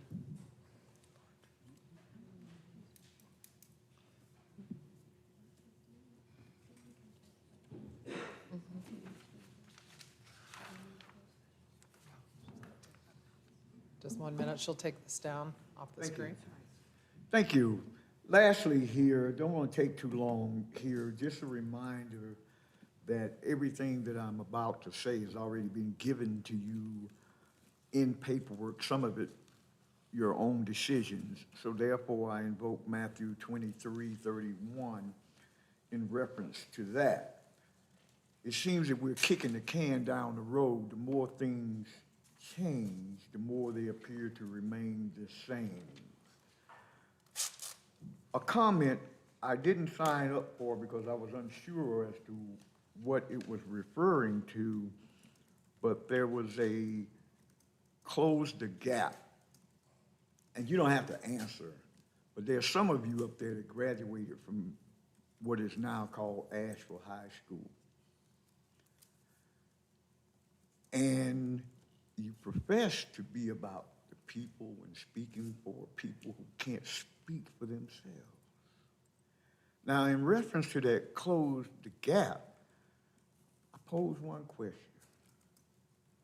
I got friends on Oakland Road too.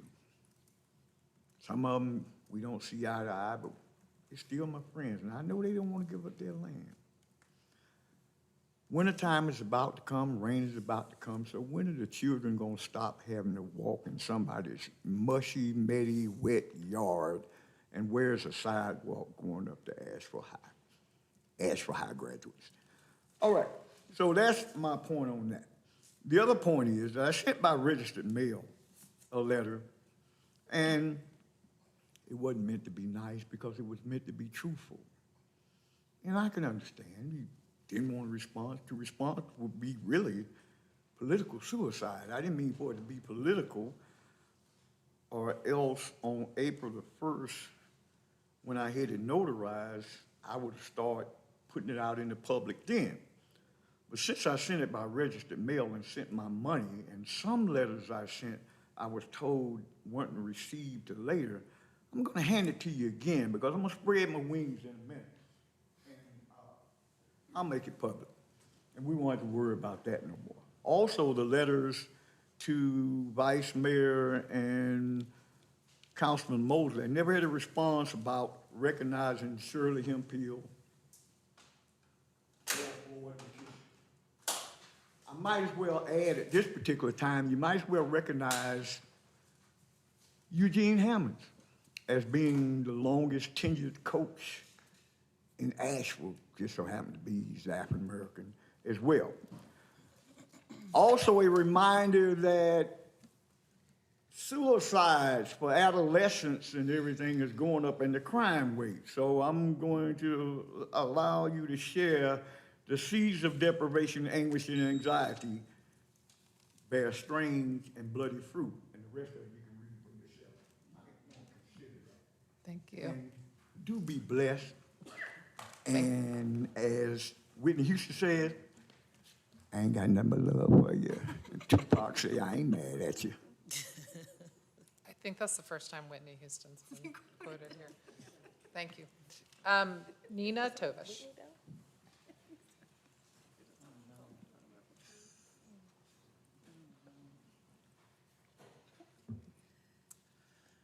Thank you again. I had the pleasure last Thursday of being at the Thrive Asheville event at the Foundry Hotel, and I think some of you were there as well. It was a wonderful occasion. And in a conversation I had with Francina Edmonds, talking about ways to incentivize landlords to accept Section 8 vouchers as a way to increase affordable housing in Asheville, it occurred to me that this is an opportunity ripe for intervention by the city in a constructive way. We now have this housing trust fund money, and I'm wondering if one of the ways that we might encourage landlords to make their properties available for Section 8 housing is to assist them in bringing them up to Section 8 habitability code, which is sometimes a barrier for those landlords who have perhaps not been maintaining their property to the standard that they should have.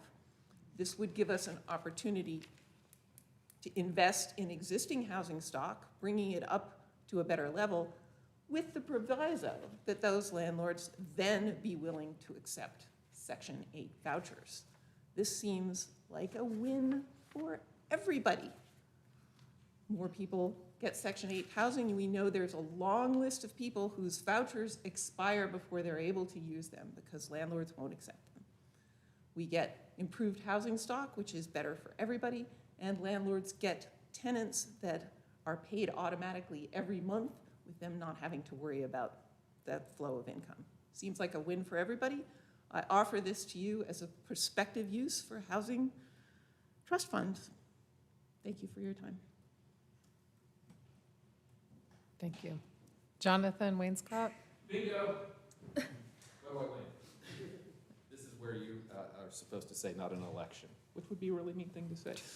I just came to say, bid adieu to this historic city council. Gwen is going to be leaving us, and, I was going to riff maybe about how it was the women in the 1930s that actually pushed for the greatest disenfranchisement of the black community, but I'll save that for another day because that history is not going anywhere, and neither am I, so I'll be here along with hopefully Esther for 4 more years. I find myself in a historic place too because I actually support all of the incumbents, genuinely speaking, which is an odd thing for me, and I'll miss you. Hopefully the transition in the new city council will be kind of like a Three's Company. We're just going to replace one blonde with a new blonde, and all of that kind of stuff.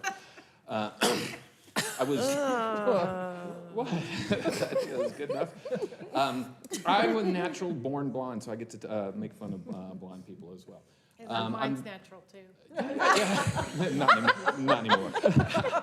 So anyway, I was reflecting on, Gwen and I entered into this little endeavor of democracy such as it is these days back in 2013. And do you remember what the Tourism Development Authority budget was back then? Yeah, it was $8,286,400, which does represent a, 450% increase over 9 years. And I'm just, I like you a whole lot. I'm just a little disappointed that that wasn't talked about more by this council and previous councils, because the fact that you guys can't touch it and it's technically not your problem is the big problem. When you look at all of these numbers that we've seen tonight, a 5% increase in sales revenue growth is average and normal, and we have a 450% increase over the time that you and I began paying attention to this stuff. And we weren't really talking about it a whole lot back then in 2013, and it's really changed the dynamic of this community. So there's that. And of course, I'm a little disappointed also in the renewal of the Jim Crow election policy and your silence on that, but you're gonna be gone. But you're gonna have more time, all of this time that you're freeing up, and I'm really looking forward to all the brunches that we're going to be able to have together, and then we're going to be playing pickleball together, and this is where you say, Jonathan, you bring the paddles and I'll bring the balls, which is a funny thing to say, unlike when, all of that kind of stuff. I just wanted to have some fun, and thank you. It's been a pleasure to engage with this historic city council, and best of luck to everybody. Councilwoman Riding Hood, I like your outfit. I always appreciate that you didn't show any jealousy towards my crush on Maggie, and that you didn't show any sign of resentment towards that. So I just wanted to, have some. I didn't do a big send off to you, but it's been interesting to sort of know each other over the years, and I'll be back, and I'm not going anywhere, and I hope that you're back, and I hope that you're back.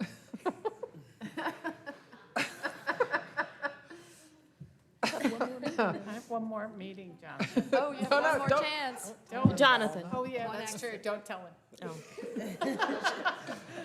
Okay. Sorry, you're right. Oh, that was fun. Shota Bagatoria today. He even gave me that's a great pronunciation.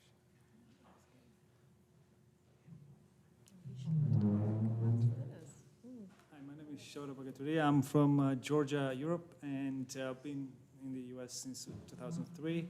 Today, I'm here to present an American Magna Carta. It's a living document in the form of a painting. What this painting has done, it has generated a conversation around organic food in the United States specifically. we're working on a legislation right now to prohibit artificial growth hormones in U.S. beef. So we've started our work at Harvard University. Then we have another movement at Clemson University. Last week we proposed, we actually asked for support from Clemson City Council to support this legislation that is going to be introduced on the federal level. And so originally the painting was done because of art critic Jerry Saltz's post on social media to generate the conversation around organic food in the U.S. So this is what we are asking. I represent BECAmuseum.org. It's BEKA museum.org. And this is what we do. We want to pass this legislation by next year. So I will welcome any questions or comments or any suggestions how to move forward with this. Well, this is just public comment period, Oh, but if right. you want to reach out to us, our emails are on the website. You can email us or provide information to the clerk and she'll give it to us. Sure. This is actually something I'm passionate about as well. You can email me. Okay, thank you very much. Thank you. Thank you. Diana Pierce.